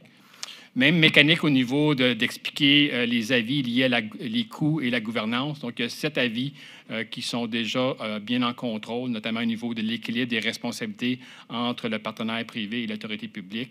Toute la notion de publiciser le régime applicable pour les acquisitions financières et encore tout le volet communication qui revient dans le volet gouvernance. Puis il y a 3 avis dans l'Oranger qui sont des avis qui relèvent beaucoup plus là, du gouvernement du Québec. Donc, peu à dire de plus sur coûts et gouvernance. Je termine la présentation très rapidement. Je vous rappelle à tous et chacun, et notamment, je trouve que la Commission, dans ses analyses, à certains moments, a perdu un peu le nord sur qu'est-ce qu'est être en mode alternatif de réalisation. Mode alternatif de réalisation, c'est essentiellement que l'autorité publique, qui est la Ville de Québec, établit des exigences, encadre la réalisation, puis après, elle laisse le partenaire privé, qui aura été choisi à travers d'un processus compétitif d'appel de proposition, laisse le partenaire privé choisir comment il va faire le travail sur chantier, les moyens, les techniques, les solutions, les équipements, les matériaux, les ressources. Donc, l'autorité publique, la Ville, ne dicte pas aux partenaires privés comment faire son travail. Donc, c'est toute une notion de partage de risques entre l'autorité publique et le partenaire privé. C'est trouver le bon équilibre entre les deux. Et on le voit très bien à la prochaine diapo, un peu le schéma de réflexion. Vous avez le consortium au centre en orangé, qui est notre partenaire privé, qui, lui, va faire la conception détaillée une fois qu'il sera sélectionné, qui va voir la construction des infrastructures civiles. Il va faire l'acquisition et l'intégration du matériel roulant et des systèmes qu'il supporte. Il va aussi voir à l'entretien et la réhabilitation sur un créneau de 30 ans. Donc, le partenaire privé, lui, on lui transfère les risques associés à toutes ces activités. La seule chose qui demeure du côté de l'autorité publique, de la Ville de Québec, c'est l'exploitation qui sera faite par le RTC. Je complète avec 2 diapos au niveau des prochaines étapes. Donc, en termes d'approbation gouvernementale, il y a 2 éléments qui sont en suspens présentement. Il y a le projet de loi 67 qui a été déposé à l'Assemblée nationale le 30 septembre dernier, qui est présentement en étude en commission parlementaire. Et le projet de loi 67 vient donner des modifications législatives à la loi 26 sur le réseau structurant de transport en commun. Donc, on a besoin des modifications législatives du projet de loi 67 pour lancer l'appel de proposition. On souhaite que le projet de loi 67 soit sanctionné par l'Assemblée nationale au mois de décembre. Et de façon encore plus importante, on souhaite aussi obtenir l'autorisation intérimaire du Conseil des ministres en décembre pour pouvoir lancer l'appel de proposition. Donc, ça, c'est 2 conditions pour lancer l'appel de proposition. Pour ce qui est du décret environnemental, je l'ai mentionné un peu plus tôt, on vise à obtenir un décret environnemental qui va venir fixer les conditions de réalisation du projet au mois de février. Et ça va nous permettre aussi de compléter le dossier d'affaires final qui serait déposé auprès du gouvernement en juillet 2021 et qui serait par la suite autorisé de façon définitive par le Conseil des ministres en décembre. Donc ça, c'est le cycle des approbations gouvernementales.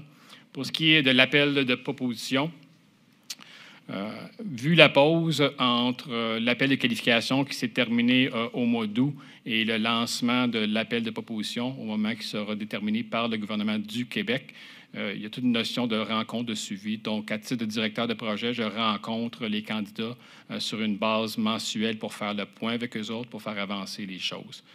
On souhaite nécessairement, ayant obtenu idéalement l'autorité du Conseil des ministres pour lancer l'appel de proposition. On souhaite lancer l'appel de proposition en janvier. Et après, il y a toute une série d'activités qui se déclineraient, qui nous permettraient d'avoir choisi un partenaire privé au mois de janvier 2022 et finalement signer le contrat en mars 2022. Donc, mesdames, messieurs, ça nous a pris un peu plus de temps qu'on prévoyait cet après-midi, mais vous savez, un projet de 3,3 milliards, c'est pas simple à résumer. Donc, on est certainement ouvert à la période des questions à partir de ce point-ci. David, à toi. Merci beaucoup. Alors, nous allons donc débuter avec la période de questions selon l'ordre prédéterminé à l'avance. Alors, nous commençons avec Stéphanie Martin du Journal de Québec. Bonjour à tous. J'aimerais commencer par l'antenne ouest. Vous avez, M. Carrier, tout à l'heure évoqué l'importance de cette antenne-là, de ce tracé-là. Vous parliez d'un secteur névralgique. Tout à l'heure, la vice-première ministre, Mme Guilbeault, a parlé de la possibilité d'abandonner ce secteur-là pour plutôt couvrir davantage des secteurs comme le Bourgneuf ou l'est de la ville. Alors, je me demandais, est-ce que votre projet, est-ce que le tramway peut survivre sans un centre d'entretien principal dans le secteur ouest et sans une antenne là, dans ce secteur-là de Legendre? Donc deux éléments à cette réponse-là. Premièrement, la Ville de Québec, cet après-midi, a fait une démonstration claire d'une vision urbanistique d'aménagement du territoire pour le secteur Chaudière. Donc, aujourd'hui, effectivement, il y a un achalandage là, ou une densité d'activité humaine qui n'est pas nécessairement présente, mais on cherche à bâtir cela. Donc, il y a une vision à la Ville de Québec pour arriver à quelque chose dense dans le secteur Chaudière. Deuxième élément super important, c'est que la ligne du tramway, 22 km, il faut nécessairement qu'on ait un centre d'entretien et d'exploitation. Jusqu'à la période estivale, on en avait deux. On avait le principal qui était l'autre bord du IKEA, dans le secteur Chaudière, et on en avait un secondaire sur la 41e rue. Dans un souci d'efficience et aussi de respect de l'enveloppe budgétaire du projet, la décision a été prise de retirer le centre d'entretien et d'exploitation secondaire de la 41e rue. Ce faisant, le centre d'entretien et d'exploitation principal a dû prendre de l'ampleur. Donc, on a fallu grossir le CE principal. Le seul endroit sur le 22 km où on peut rentrer un centre d'entretien et d'exploitation de la grandeur qui nécessite pour le tracé du tramway, c'est dans le secteur Legendre. Je répète, le seul endroit où on peut rentrer un centre d'exploitation et d'entretien de la grandeur qu'on a besoin pour le tracé de 22 km, c'est dans le secteur Legendre. Vous spécifiez quand même sur le tracé de 22 km. Dans le gouvernement veut changer ce tracé-là. Est-ce qu'il y a ailleurs sur le territoire de la ville des endroits où on pourrait établir ce centre d'entretien? Je pense qu'il faut répondre d'une façon autre qu'à votre question comme telle. Je m'explique. On a fait une démonstration claire de où sont les générateurs de déplacement. On a fait la démonstration des densités d'activité humaine, des densités de déplacement. On a fait la démonstration que le tracé du tramway est au bon endroit. Donc, ça, c'est la première condition. Et après, on vient habiller le tout, entre autres, avec un centre d'entretien et d'exploitation. On ne fait pas l'inverse. On ne vient pas positionner un CEE pour après bâtir un tracé de tramway alentour. On vient définir où le tracé de tramway doit passer. Une fois que ça c'est fait, on vient à ce moment-là fixer la localisation d'un centre d'entretien et d'exploitation.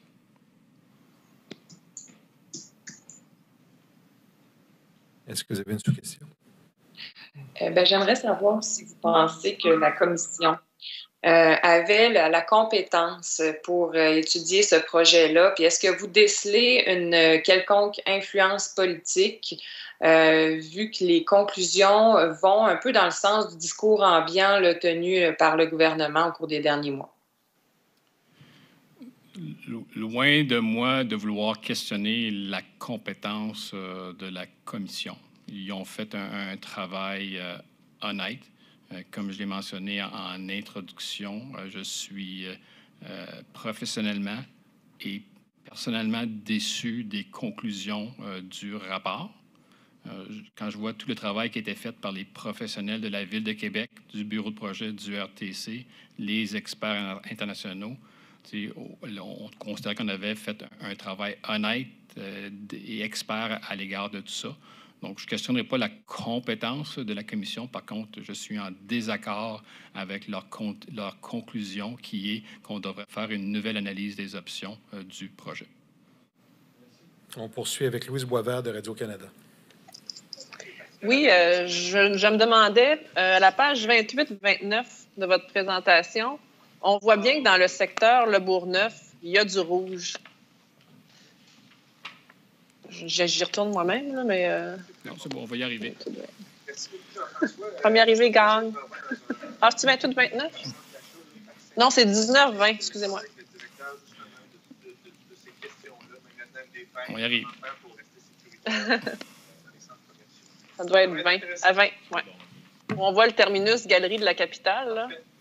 On voit bien que c'est rouge dans ce secteur-là. Je vais laisser mon collègue du RTC, Luc Richard, un peu vous expliquer, parce qu'on est dans une notion d'une colonne vertébrale. La colonne vertébrale ne peut pas nécessairement passer partout en phase 1. Donc, la phase 1, on l'a clairement définie comme terminus Charlebourg jusqu'à Legendre. Je vais laisser Luc compléter sur la notion de comment on traite le secteur Le Bourgneuf. Luc, à toi. Merci. Effectivement, vous l'avez bien noté, il y a énormément de déplacements dans le secteur de Le Bourgneuf. Le secteur de Le Bourgneuf, comme vous le savez, est un secteur assez vaste avec énormément de stationnements qui est en transport en commun, un véritable défi à desservir. Ce qu'on fait avec le réseau qu'on vous a présenté un petit peu tout à l'heure, par exemple, c'est qu'on s'assure qu'il y a une connectivité qui passe à travers le secteur Le Bourgneuf, qui vient de l'est, de l'ouest, du nord et du sud, dans le fond. On vient relier à peu près tous les points. Puis si vous regardez les lignes vertes, je ne sais pas, on peut-tu y aller à la diapo suivante? Elle n'est pas là, OK. Celle-là, oui. Bon.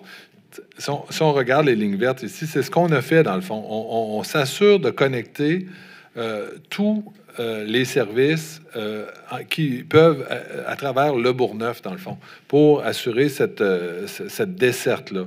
Mais comme M. Genel mentionnait, on ne peut pas passer la colonne vertébrale partout. Donc, on la passe où il y a le plus de densité et en continu aussi. C'est sur une plus grande... Là, c'est une place précise. Donc, l'idée, c'est de le desservir autrement. OK. Donc, je comprends que dans une phase 1, on ne pourrait pas, mais peut-être que dans une phase 2, on pourrait. Dans tous les projets de tramway dans les grandes villes à travers le monde, il y a un point de départ. Un point de départ qui vient placer ce qu'on appellerait la colonne vertébrale. Puis après, de cette colonne vertébrale, on développe des antennes. Si vous regardez comment que le métro, comme en comparaison, s'est développé à Montréal, c'est un peu le même exercice. Ils ont commencé avec une première colonne, puis on fait des antennes par la suite. Regardez ce qui se passe à Ottawa présentement. Ils ont livré la première phase du train léger. Ils sont en train de faire la deuxième, il y en a une troisième. Donc, il faut commencer quelque part avec une colonne vertébrale solide, puis après, on fait des antennes. Ma deuxième question, ce serait sur les tableaux 28 et 29, là, la page 28-29, sur les montées du côté Legendre. Je ne suis pas certaine que j'ai bien compris l'explication qui allait avec le tableau pour justifier pourquoi c'est un endroit qui est névralgique, qui se compare aux autres pôles de la ville. Donc, je vais laisser Benoît faire le point sur la... Je pense que c'est surtout la diapo 28 qui est importante, parce que c'est Legendre en direction est. La logique est inverse pour la diapo 29. Benoît? Oui, donc peut-être prendre la peine d'expliquer un peu le graphique correctement. On voit sur le graphique, à gauche, la station terminus Legendre jusqu'au terminus Charlebourg qui est complètement à droite.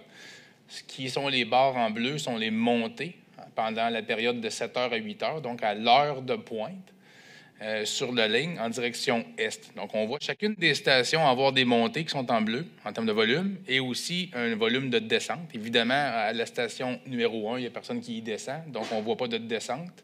Et tout au long de la ligne, on voit que le tramway se charge et à un moment donné commence à se décharger. On voit plus de descente apparaître vers la direction nord, évidemment, parce que c'est en sens contraire des flux de déplacement. Ce qu'on veut illustrer ici, puis pourquoi on a utilisé le graphique de l'heure de pointe, c'est pour déterminer la charge maximale, donc le dimensionnement de l'offre de service. Donc, ce graphique-là, normalement, nous sert à d'établir à quelle fréquence qu'on doit faire circuler une ligne de transport en fonction de la demande. Ce qu'on peut remarquer, c'est la ligne qui est un peu en montagne, la ligne qui est sur le graphique, vient déterminer la charge à bord du tramway sur l'ensemble de son corridor et atteindre son point de charge maximale en direction est dans le secteur du pôle d'échange de Sainte-Foy. Donc, on voit que pour pouvoir répondre aux besoins d'environ 3600 déplacements à bord de la rame pendant l'heure, on vient déterminer une fréquence au km qui est l'équivalent de 3900 passagers à l'heure de capacité. Donc, on voit qu'entre la ligne jaune et la ligne bleue qui est courbée, l'adéquation entre l'offre de service et la charge. Au niveau du terminus Legendre, qui est illustré par une flèche, c'est le nombre de montées pendant l'heure de pointe. Et on voit que de façon très conséquente et plus volumineux que les montées qui se font au pôle d'échange de Sainte-Foy. Pourquoi? Parce qu'il y a énormément de flux qui vient de l'ouest, de par le rabattement des services de bus du RTC, de ceux des MRC avoisinantes, du stationnement incitatif. Et ici, il y a un peu l'effet de modèle, là, parce qu'on voit qu'à côté, là, pour être très clair, là, que le Chaudière ne charge pas beaucoup de deux choses. C'est une question de modélisation. Là. Les déplacements étaient affectés à la station de terminus Legendre, mais auraient pu très bien être affectés aussi en combiné. Là. Donc, c'est un peu un binôme, ces deux stations-là du secteur, de façon à être réparties. Donc, ça, c'est des effets de modèle qui sont tout à fait normaux. Mais ce qu'on peut voir aussi, c'est qu'on a tendance à sous-estimer parce que le modèle ne tient pas encore suffisamment compte correctement des 7 000 nouveaux résidents et 2 000 nouveaux emplois. Et cela dit, les nombres de montées qu'on voit sur le bord de terminus Legendre sont plus importantes qu'au pôle d'échange de Sainte-Foy. Pourquoi qu'au pôle d'échange de Sainte-Foy, il y a autant de monde qui embarque aussi, qui est très volumineux? C'est les gens du milieu, mais surtout l'interconnexion avec la Rive-Sud, un projet qu'on travaille finement avec le ministère des Transports pour intégrer les services de la Société de transport de Lévis au pôle d'échange de Sainte-Foy. Donc ici, on voit, là, j'espère que ça répond mieux à la question là, pour rapport à ce tableau-ci. Parfait, merci. L'été, en termes clairs, il y a une raison pourquoi on doit garder le secteur Chaudière, sa charge. Il y a un achalandage qui vient là. On intercepte des flux qui arrivent de l'ouest de la ville. On met en place un développement urbain. Il y a une raison d'être pour aller jusqu'à Legendre. Et c'est la position claire de la ville de Québec. Merci. On poursuit avec François Bourque du Soleil. Oui, bonjour. Je vais reprendre un peu dans le même sens que mes collègues précédemment l'ont abordé. M. Legault a parlé de possibilité de raccourcir le tramway. Vous faites la démonstration que c'est impossible de couper dans l'ouest pour toutes les raisons que vous avez évoquées, le besoin de l'atelier, tout ça. Donc, il reste l'Est. Est-ce que c'est faisable, envisageable de raccourcir la ligne qui va vers Charlesbourg? Ou est-ce que c'est faisable, est-ce que ça peut être fonctionnel de la réorienter, cette ligne-là, plutôt que de la faire monter vers Charlesbourg, de la diriger directement vers le Bourgneuf, par exemple, là où il y a beaucoup de déplacements, ou vers Destimoville, où là où ici, il y a des couleurs plus intenses que du côté de Charlesbourg. Est-ce que le réseau pourrait être fonctionnel si on choisissait une ou l'autre de ces deux lignes-là pour la colonne vertébrale? Il y a une série de scénarios qui sont possibles. Effectivement, M. Bourque, vous avez bien fait le tour de l'ensemble des scénarios possibles. Hein? Mais pour le moment, nous, on est dans la perspective d'un tracé de 22 km qui va de Legendre jusqu'à Charlesbourg. Ça, c'est ce que le bureau de projet travaille dessus présentement. Ce qu'on a voulu faire aujourd'hui, c'est faire la démonstration claire et nette que couper dans l'Ouest ne fait aucun sens. Aucun sens.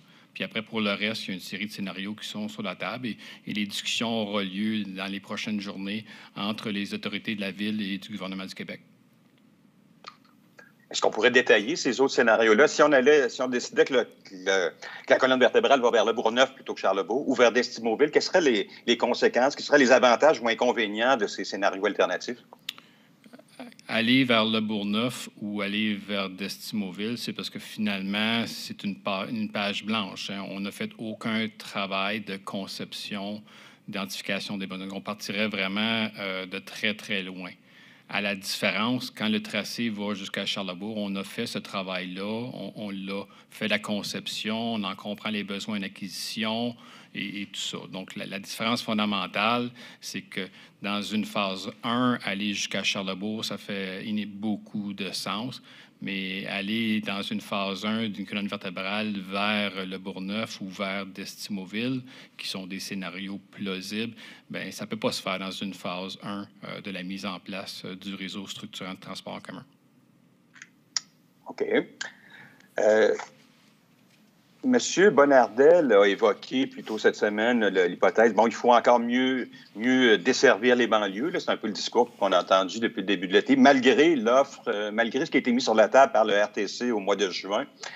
Est-ce qu'on peut imaginer, compte tenu des besoins connus, comment on pourrait encore ajouter à la desserte des banlieues? Quelle sorte de corridor supplémentaire il faudrait ajouter pour mieux desservir les couronnes? Bon, la Ville a mis ses cartes sur table de façon très claire avec le réseau structurant de transport en commun et est venu bonifier le tout avec le projet de la couronne périphérique à la fin juin. On considère que l'amalgame de ces deux éléments-là font qu'on a une vraie toile régionale qui va vraiment vers l'ensemble des banlieues. Je pense que les discussions qui vont suivre entre les autorités de la Ville et du gouvernement au cours des prochaines journées vont nous permettre de mieux comprendre les intentions du gouvernement du Québec. Et puis, à ce moment-là, on va laisser les choses découler par la suite. Merci. Je comprends, pour l'instant, vous ne voyez pas comment on pourrait améliorer ce qui est déjà sur la table? Nous, on l'a fait, cet exercice-là. On trouve qu'on répond à la demande des banlieues. On va être certainement intéressé de comprendre la perspective du gouvernement. Merci. On poursuit avec Julie Couture de TVA. Oui, bonjour à tous. Je voudrais revenir un petit peu sur ce que mes collègues disaient également concernant les questions qui étaient posées sur le garage, le centre d'entretien et d'exploitation. Je sais que vous en avez fait état tout à l'heure, mais si ça ne vous dérange pas, peut-être juste me dire à nouveau, peut-être, vous dites c'est le seul endroit où on peut l'implanter, le construire. Dites-nous exactement pourquoi, puis donnez-nous peut-être les dimensions de l'endroit, puis le type de lieu que vous avez besoin pour le construire, là. Parlons de dimension du centre d'entretien et d'exploitation. C'est l'équivalent de 6 terrains de football. 6 terrains de football. Après, trouver un endroit entre le terminus Legendre et le terminus Charlebourg où vous avez l'espace pour rentrer 6 terrains de football pour ce fameux centre d'exploitation et d'entretien. Le seul endroit où c'est possible de le faire, c'est dans le secteur Legendre. C'est aussi simple que ça. Puis, advenant le cas où, dans vos discussions avec la CAQ, on demande vraiment là, à couper ce secteur-là, qu'est-ce qui va advenir si vous dites qu'il n'y a pas d'autres endroits? Si le tracé est plus court, est-ce qu'on peut faire un centre d'entretien plus petit? Je répète, là, la notion, c'est qu'on travaille sur un tracé de 22 km. Basé sur un tracé de 22 km, ça prend un centre d'entretien et d'exploitation de cette grandeur. Et de cette grandeur, le seul endroit où on peut le positionner, c'est dans le secteur Legendre. Pour mieux desservir, par exemple, le Bourgneuf, si on veut que la colonne vertébrale se rende plus proche de le Bourgneuf, quelle serait l'artère le plus privilégiée selon vous? Avez-vous déjà, dans vos cartons, fait des hypothèses là-dessus? Si on parle du tramway, on n'a fait aucun travail en ce sens. On va plutôt parler de la toile régionale et de la bonification des services du réseau de transport de la capitale. Je vais laisser Luc faire le point sur ce qu'on pourrait faire pour aborder le Bourgneuf. Mais en fait, je parle plus du tramway comme tel. Il n'y a aucun travail qui a été fait en termes d'apporter un tramway à Le Bourgneuf. Et je reviens à une question que j'ai répondu un peu plus tôt à M. Bourque. Là. Il a mis sur la table des scénarios, là, Le Bourgneuf et d'Estimoville. C'est des scénarios qui sont possibles, plausibles, mais il n'y a aucun travail en ce sens qui a été fait par la Ville de Québec. Pour ceux qui disent qu'un tramway pourrait peut-être passer sur Robert Bourassa, s'en aller jusqu'à Chauveau et dans ce secteur-là, est-ce que ce serait utopique de penser ça ou vous pensez qu'il y aurait peut-être une possibilité? Moi, je reviens à la fameuse carte qu'on vous a montrée avec les grands générateurs de déplacement, les notions de densité d'activité humaine. On est venu placer la colonne vertébrale du tramway là où il y avait un besoin. Et si vous regardez les cartes qui sont dans la présentation présentement, il n'y a pas un besoin dans les endroits que vous mentionnez.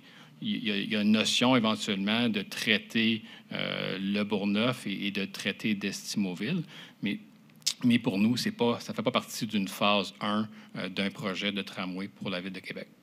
On poursuit avec Karine Gagnon, Journal de Québec. Oui, bonjour, M. Genet. Vous avez parlé de différents scénarios sur la table là, pour peut-être modifier le tracé du tramway qui vont faire l'objet de discussion. Maintenant, est-ce que, selon vous, il y a moyen de diminuer ce tracé-là du tramway, là, comme M. Legault l'évoquait, sans diminuer pour autant l'efficacité du réseau? Est-ce qu'il y aurait des possibilités, à votre avis? Je pense que, clairement, on ne voit aucune possibilité dans l'ouest du tracé, hein, donc vers le secteur Legendre. Nécessairement, quand on regarde vers le nord, il y aurait des discussions à avoir sur le tronçon qui se rend jusqu'à Charlebourg. Mais pour l'instant, le bureau de projet travaille sur un tracé de 22 km qui va de Legendre à Charlebourg.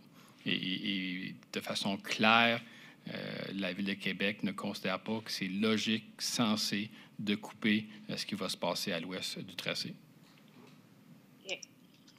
Puis est-ce que vous croyez qu'il est possible là, de mieux desservir encore les banlieues, mais encore de conserver un réseau efficace là, sans budget supplémentaire là, par rapport à celui qui a été établi là, puis sur lequel vous travaillez? Là? Donc, je répète un peu la même réponse qu'il y a quelques questions. Je veux dire, la Ville de Québec a positionné 2 éléments sur la table. Le projet du réseau structurant de transport en commun, qui est quoi? C'est la composante numéro 1 qui est le tramway. C'est la deuxième composante qui est une voie à haute fréquence entre Destimoville et l'Université Laval. C'est des nouvelles voies réservées vers le nord et vers l'est. Ça, c'est le projet du réseau structurant de transport en commun. Et après, on est venu bonifier le tout avec le projet de la couronne périphérique qui a été annoncé à la fin juin. Donc, de la Ville de Québec, on adresse les besoins qui sont sur la table. Et encore une fois, je veux dire, avec plaisir, on va rencontrer le gouvernement du Québec pour comprendre leur perspective sur le dossier. Merci. On poursuit avec Isabelle Porter du Devoir. Oui, bonjour, M. Genet. Il y a 2 aspects qui étaient dans le rapport du BAP dont vous n'avez pas parlé. Je souhaiterais vous entendre sur l'impact sur l'achalandage. Les auteurs du BAP vous reprochent, dans le fond, de ne pas avoir fait de démonstration de l'impact total du projet sur l'achalandage et la part modale du projet en tant que tel. Donc, je ne tiens pas compte ici de tout ce qui concerne la couronne périphérique. Est-ce que vous pouvez nous éclairer là-dessus? Je vais fournir une première amorce de réponse. Je vais laisser mon collègue du RTC, Luc Richard, compléter. Premièrement, il faut noter que la façon qu'on a fait la modélisation d'achalandage a été reconnue par la Commission comme étant tout à fait correcte, là, à la hauteur des attentes. Donc, ce n'est pas une question de comment on a fait la modélisation de l'achalandage. Ce que la Commission, dans son avis, indique, c'est qu'on est venu essentiellement faire la démonstration de l'achalandage globalement. Donc, on est venu prendre le réseau structurant de transport en commun plus la couronne périphérique pour indiquer voici comment ça va avoir un impact sur l'achalandage. Eux autres auraient souhaité avoir ça fractionné. Je ne sais pas, Luc, si tu veux compléter. Oui, tout à fait.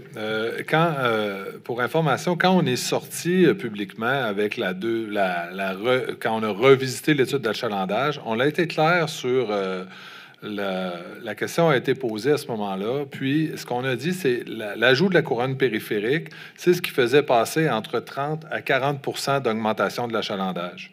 Donc, et ça a été communiqué là, lors de la sortie publique des résultats d'achalandage qui était de fin août, début septembre. Là. Donc, cette information-là est disponible, est publique. On est passé, si on enlève l'impact de la couronne périphérique, c'est 30 d'augmentation d'achalandage. Et si on inclut la couronne périphérique, c'est 40 d'augmentation d'achalandage. C'est 2,9 millions de passagers additionnels par année, de passages additionnels par année qu'on allait chercher avec cette bonification-là là, au niveau de la couronne périphérique. Très bien. Mon autre question concerne l'impact sur les gaz à effet de serre. On vous reproche aussi dans le rapport de ne pas avoir fourni de données là-dessus. Premièrement, la commission erre à cet effet-là, parce que le 16 octobre dernier, si ma mémoire me sert bien, nous avons fourni toute la documentation qui était nécessaire sur ce dossier-là au ministère de l'Environnement. Donc, j'inviterais simplement la commission à refaire ses devoirs. C'est possible de nous résumer, en gros? Là?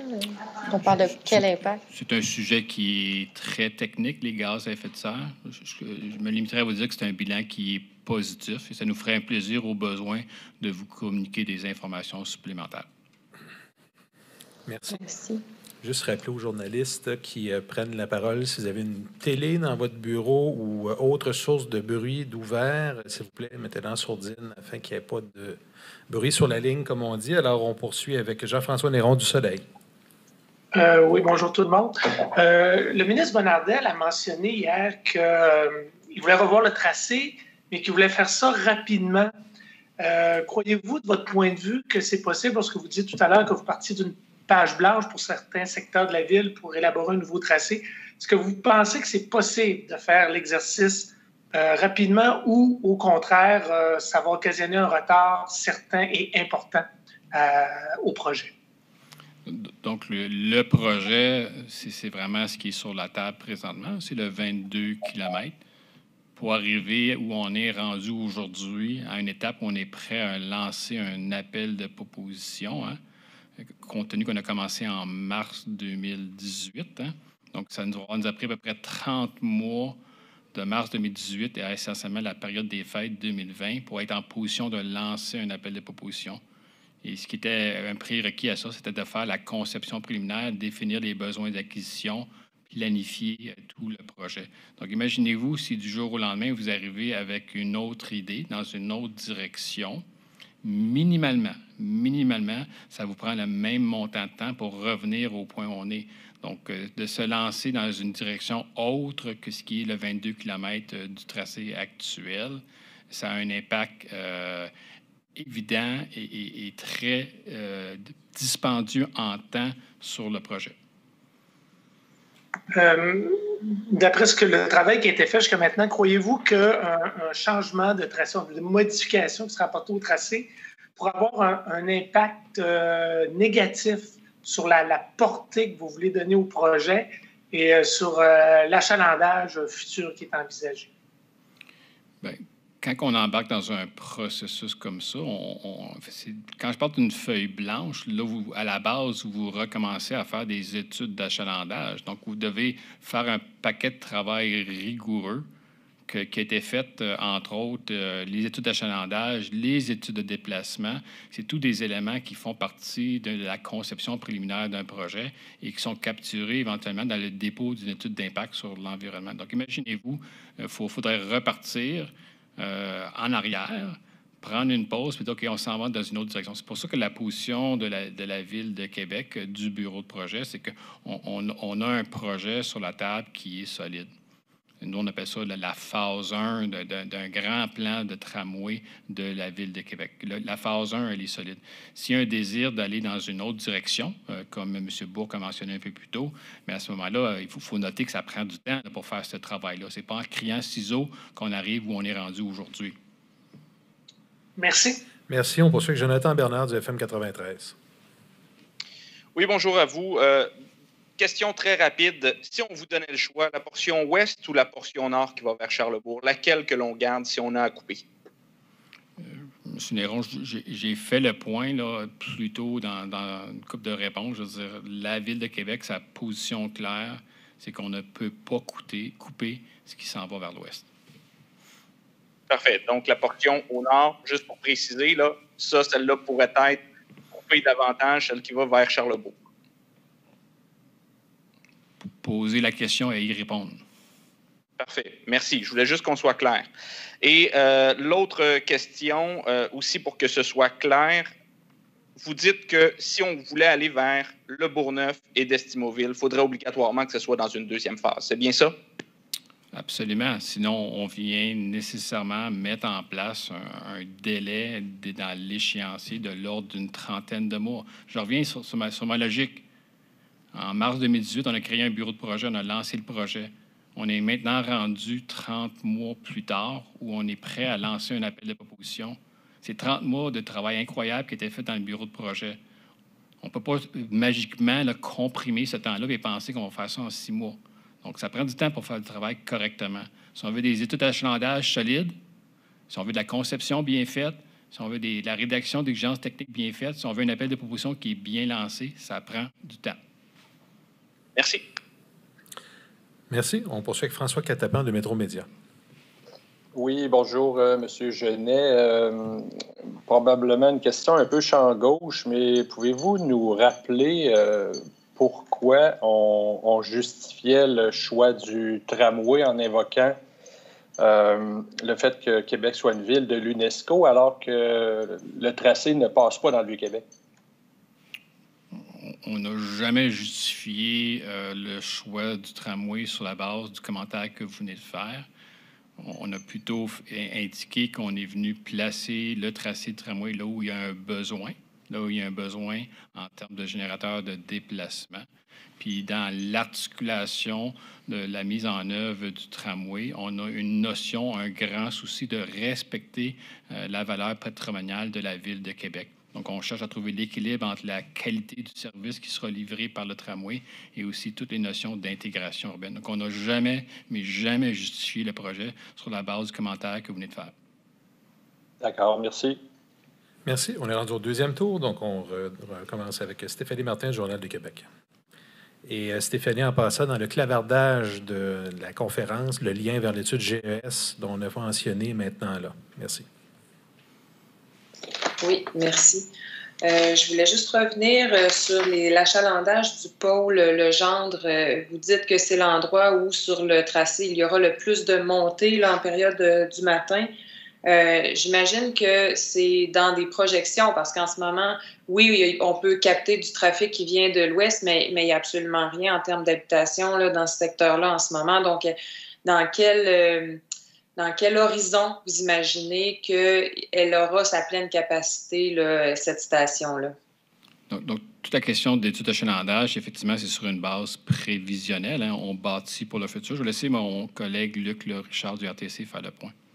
Oui, dès 2026, à l'ouverture du réseau, dès 2026, l'achalandage va être présent à cette station-là parce que ça va être un pôle de rabattement, un des principaux de toute la ligne à l'ouest. Là.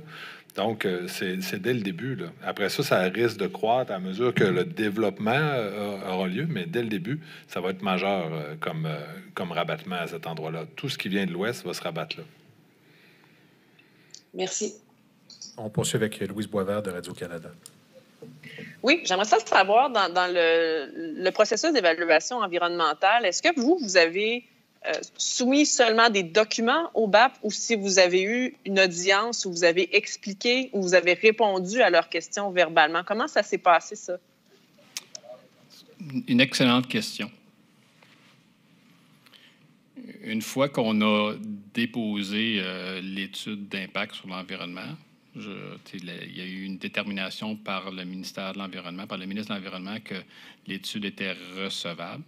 À ce moment-là, le ministre a mandaté le BAP de lancer une commission d'enquête sur le sujet. Et puis, la commission d'enquête s'est formée rapidement sous la présidence de Mme Corinne Gendron. Et puis après, on a eu une rencontre de démarrage au mois de juin. À cette rencontre de démarrage, j'ai offert ma collaboration la plus totale à la commission. J'ai dit, la Ville de Québec, le bureau de projet est disponible pour vous rencontrer à n'importe quel moment pour faire le point dans une perspective de dialogue et de transparence. Prochaine réponse qu'on a eue de la commission du BAP, c'est l'avis de convocation pour la partie 1 des audiences publiques. Et puis après, c'est devenu vraiment une mécanique là, très transactionnelle. Donc, il n'y a eu aucun dialogue entre la commission et le bureau de projet à partir de ce moment-là. Et je considère que la façon que le BAP conduit ses activités aurait le mérite d'être modernisée. Oui, parce que dans le fond, vous n'avez pas accès, vous ne pouvez pas vous-même vous expliquer. Alors, ce que vous nous faites aujourd'hui, vous ne l'avez pas fait au BAP. J'imagine que vous ne comprenez pas, donc, pourquoi ils n'arrivent pas aux mêmes conclusions que vous, pourquoi ils commettent même des erreurs dans leur rapport sur des choses que vous faites déjà et qui vous proposent de le faire, entre autres, là. Donc, il y a beaucoup d'erreurs qui se sont glissées dans le rapport. Est-ce qu'une conversation avec vous, ça aurait pu éviter certains dérapages là, dans le rapport du BAP? Une réponse bien simple, absolument. Merci. Merci. On poursuit avec François Bourque du Soleil. Oui, juste pour revenir sur l'idée le concept de page blanche que vous évoquez dans l'hypothèse où on irait vers un autre scénario. Jusqu'à cet été, il y a un trambus qui allait à Destimoville. Et puis, dans une version antérieure du projet de tramway, il y avait une ligne qui passait par Expo-Cité. Je comprends qu'il y a quand même déjà une partie d'analyse, d'achalandage et de connaissance du terrain qui existe déjà. Effectivement, M. Bourque, il y a un certain travail qui a été fait vers Destimoville. À contrario, il n'y a aucun travail qui a été fait dans une direction, exemple, Le Bourgneuf. Donc, on aurait une base de départ, mais on parle quand même d'une insertion qui est différente entre un tramway versus un trambus ou un SRB. Donc, il y aurait peut-être un certain corpus de connaissances au départ, mais ça ne serait pas nécessairement quelque chose qu'on pourrait se baser de façon importante pour la suite des choses. OK. Contrat signé en 2022, selon le calendrier que vous venez d'évoquer. Est-ce qu'on est toujours dans un scénario de mise en service en 2026? Effectivement, dans la mesure où on a un contrat signé en mars 2022, ça nous permet à ce moment-là de prendre en main et de profiter de la première saison de construction 2022. Donc, la perspective du bureau de projet, c'est qu'une mise en service progressive du tracé tramway pourrait avoir une première phase d'activation à l'automne 2026. Mais là, on est vraiment là, dans un scénario où il faut avoir l'autorité de lancer l'appel de proposition pour le lancer en janvier. Il faut signer un contrat en mars. Si on se met à glisser dans l'été 2022, on perd l'été 2022, mais à ce moment-là, la date de mise en service première en 2026 est compromise. OK. Donc, pas de retard jusqu'à maintenant, mais il ne faudrait pas qu'on perde trop de temps à jaser sur d'autres propositions que celles que vous avez mises sur la table. Absolument. D'accord, merci. Merci. On poursuit avec Julie Couture de TVA. Bonjour à vous tous. Monsieur Genet, le garage, pouvez-vous nous rappeler combien il coûte, le garage d'entretien? Je n'ai pas ces chiffres-là disponibles avec moi ici. Hein?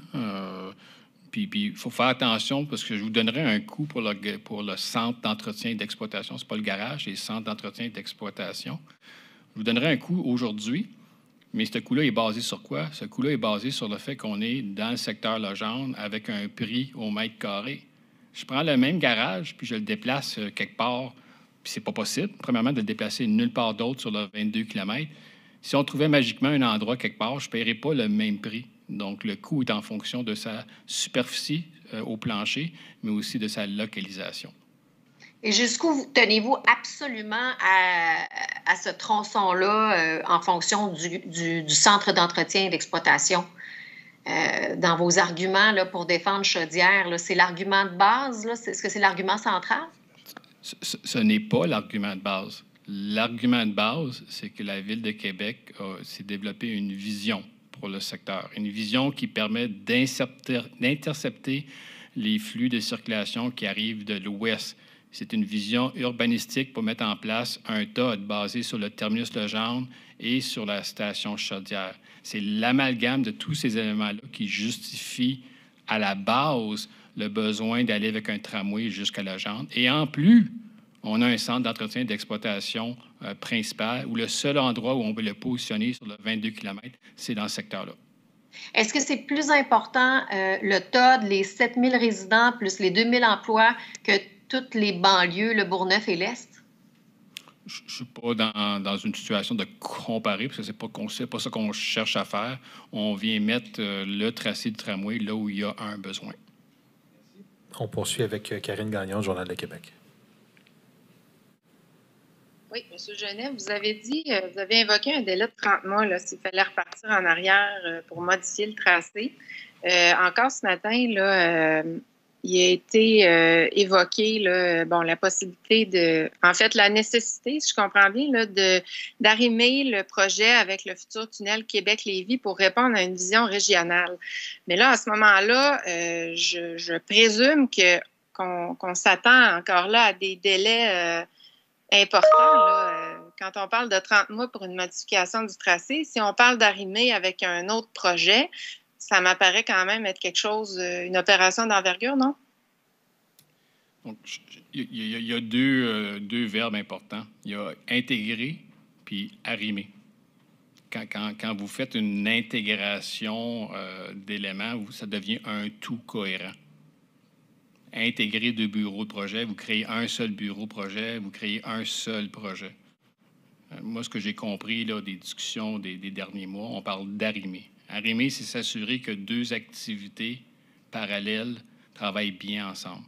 On a un projet qui est mature, le projet du réseau structurant de transport en commun. Ce projet-là est bien avancé dans son processus d'approvisionnement. On a un projet parallèle qui arrive, le tunnel Québec-Lévis, qui doit s'arrimer avec le nôtre. Les points d'arrimage entre les 2 projets, qui sont techniques, sont quand même assez limités. On parle d'une interconnexion, notamment dans fort probablement la station de la colline parlementaire. Le tunnel du tramway est un tunnel plus en surface. Le tunnel Québec-Lévis va être en profondeur. Il va y avoir un arrimage technique en souterrain, notamment à la station colline parlementaire, potentiellement à la station Jean-Paul Lallier, potentiellement au pôle d'échange Saint-Roch. Donc, lorsqu'on parle d'arrimage, il y a un arrimage technique. Il n'y a rien qui empêche un projet d'avancer, le projet du réseau structurant de transport commun, et de dire l'autre projet arrive plus tard et on vient trouver une façon de s'assurer que l'arrimage technique en souterrain se fait. Donc, encore une fois, je fais le point, deux verbes très différents, intégrer versus arrimer. Et donc, je comprends que ça ne vous inquiète pas là, de devoir arrimer les 2 projets, là, justement. L'arrimage, c'est quelque chose de normal, c'est quelque chose qui peut se faire dans la foulée. Merci. Merci. On poursuit avec Isabelle Porter du Devoir. Oh, Isabelle a quitté. Jean-François Néron, du Soleil. Jean-François? Oui, j'arrive. Excusez-moi. Une petite question, peut-être. Monsieur Genet, est-ce que vous gardez toujours espoir, en fait, avec tout ce que vous nous avez dit depuis 1h30, de convaincre le ministère des Transports et le gouvernement que ce tracé-là, c'est le meilleur? Est-ce que vous gardez espoir de les convaincre?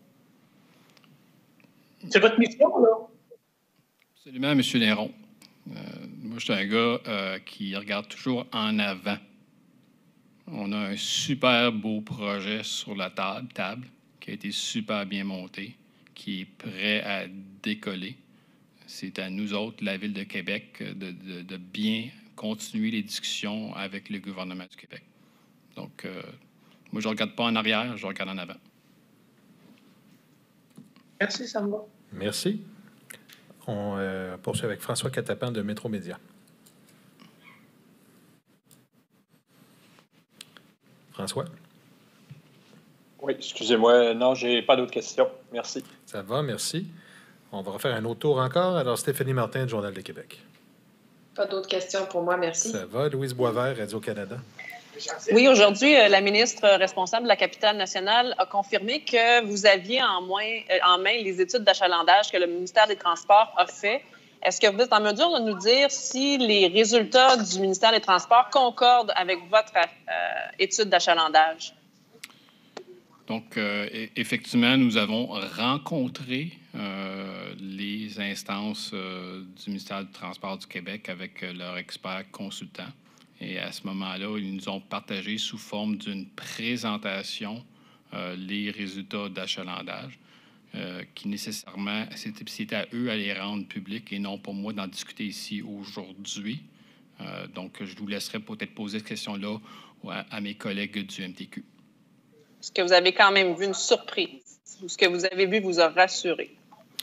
Nécessairement, on est parti avec 2 façons de faire l'achalandage, 2 méthodologies d'achalandage qui étaient différentes, celle du RTC et celle du MTQ. Donc, on est parti avec les mêmes intrants à la base. Oui, il y a des écarts entre les résultats du MTQ et les résultats du RTC, mais on considère qu'en travaillant avec eux, on va être capable de réconcilier les écarts entre les 2 études d'achalandage, mais je vous inviterai de poser la question au MTQ. Merci. On poursuit avec François Bourque du Soleil. Moi, ça va pour l'instant, merci. Ça va. Julie Couture, TVA. Monsieur Genet, toujours sur les études d'achalandage, est-ce que les écarts pouvaient concerner le secteur chaudière? L'étude d'achalandage est globale, hein? Donc, encore une fois, là, c'est un ensemble d'éléments qui comparent notre projet de RSTC de notre perspective avec le travail qui a été fait par le MTQ. Il n'y a pas un élément précis. Encore une fois, je vous invite à poser la question au MTQ. Merci beaucoup. Merci. Karine Gagnon, Journal de Québec. Ça va pour moi, merci. Ça va. Donc, Isabelle Porter a quitté. Jean-François Néron. Jean-François, pas d'autres questions? Jonathan Bernard aussi a quitté. François Catapan n'avait plus de questions. On va faire un quatrième et dernier tour. Dans ceux qui avaient encore des questions, j'ai Louise Boisvert. Est-ce que, Louise, tu veux prendre la parole pour une autre question? J'en ai plus. T'en as plus? Ben non. J'étais un peu déçu, là. Ben, j'ai regardé mes notes, puis il me semble qu'on a tout couvert. Bon, alors, Stéphanie, c'est terminé. Louise aussi. François, as-tu d'autres questions? Non, moi, ça allait. Ça va. Julie Couture?